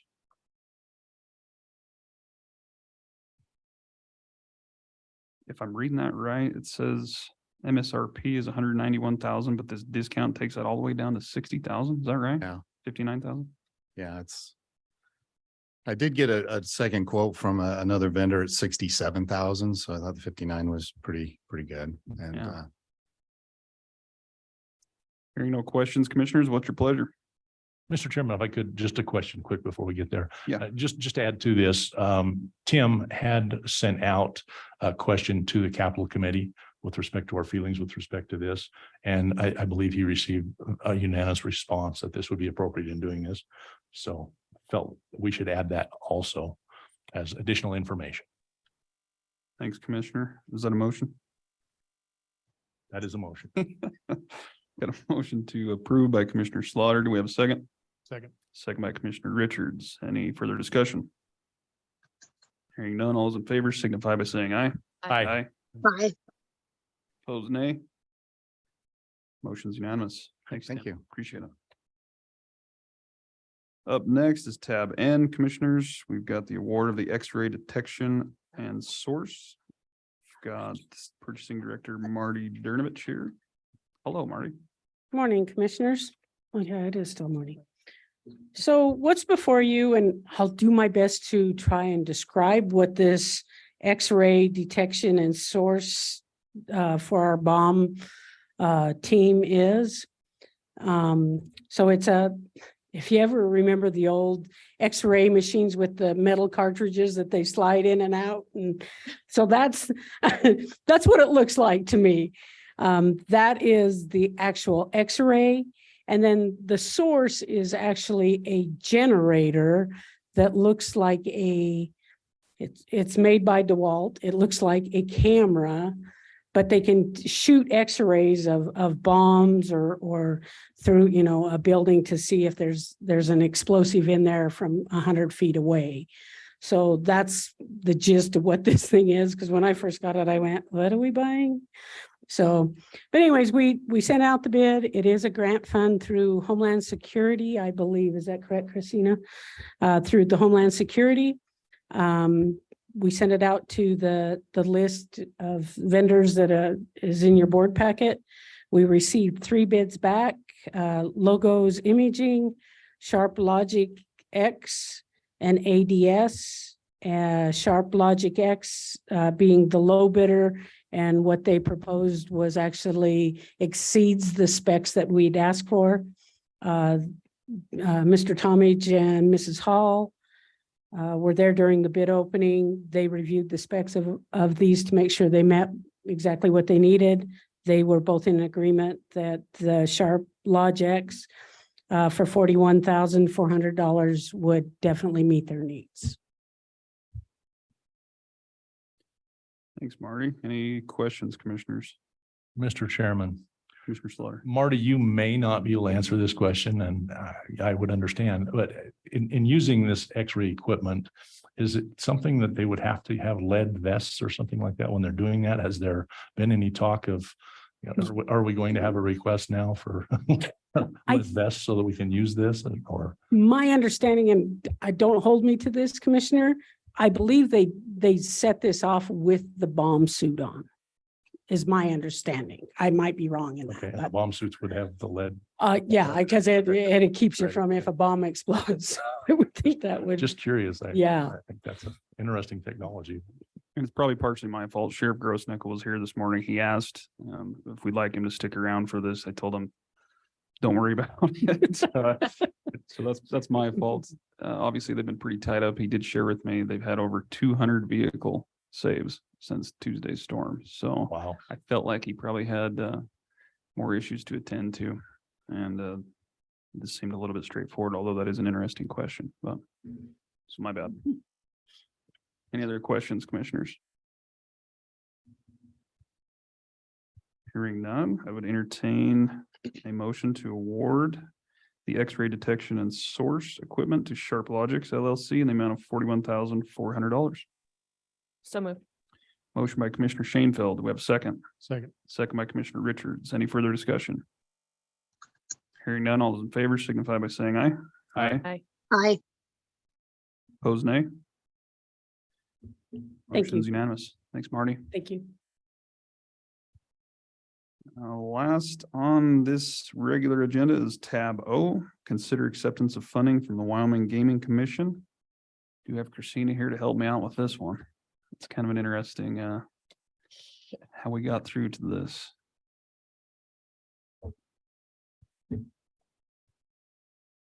Okay, so Mr. Chairman, Commissioners. So the Chairman West asked me to kind of help out with this specific purpose money. Unfortunately, I couldn't do a write-up because we got this on the agenda in the 11th hour and then subsequently received more information. So my apologies. So this is appropriate after March Madness. We're talking about the Wyoming Gaming Commission and everything. So under Wyoming Statute 9-24-104, the Wyoming Gaming Commission collects revenue off of the locally approved gaming establishments. So they receive 10%, goes to them, and then it's to be redistributed back to communities to prevent and treat problematic gambling behavior. So they have given the money to the Wyoming Department of Health to distribute to the local communities. You have to either accept or decline this funding. So they provided a form letter, which I put on your letterhead to either accept or decline it. It's their wording.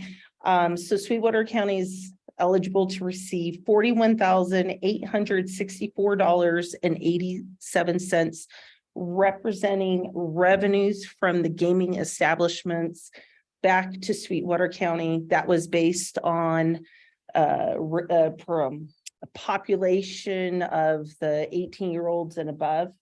So I unfortunately have noted that you have to reply by tomorrow. So we need to take action today. I have been in contact with Angela Van Houten, who sent you this letter. So to be clear, you have actually two decisions of what to do today. One is either to accept or deny the funding. Keep in mind, if we accept the funding, I would recommend we set it up in using our project accounting, just like grant funding. She did indicate that we would probably have to do reporting on this to the state. Your second decision is how to proceed. And so I was talking to Angela about this. She had provided some resources for gambling. I have a 2-page list of different resources. And I said, how do you recommend the county proceed? So she said, well, you actually have a couple agencies, one being Southwest Counseling, another possibly the Board of Health, who would be, in her opinion, appropriate entities to oversee this funding. So if you decide to accept it, I would be happy to maybe meet with them, showing them the resources that the state provided and reporting back to you about this. I think that sounds great, Christine. I appreciate you stepping up and helping me with this. I would be for that, and I think it's important to run it through as a project, especially if there's reporting requirements like that. And Mr. Chairman, I think the point is that the commission is allowing this in our community, and there could be some secondary effects of, problematic behavior. And so this is to help mitigate that. So. Yeah, I mean, I'll be honest, when I got the letter, I'm like, we're creating the issue and then we're Yes. turning around and we're funding to help with, addiction issues, and it just seems odd that we put all these gambling establishments out there and then people get addicted and now we're dealing with addiction issues, in a different form of, Yep. I don't know. It's hard for me to grasp, but I guess it's a good thing it's there, but it's just another revenue source that is hard for me to wrap my head around. Any other comments or questions, commissioners?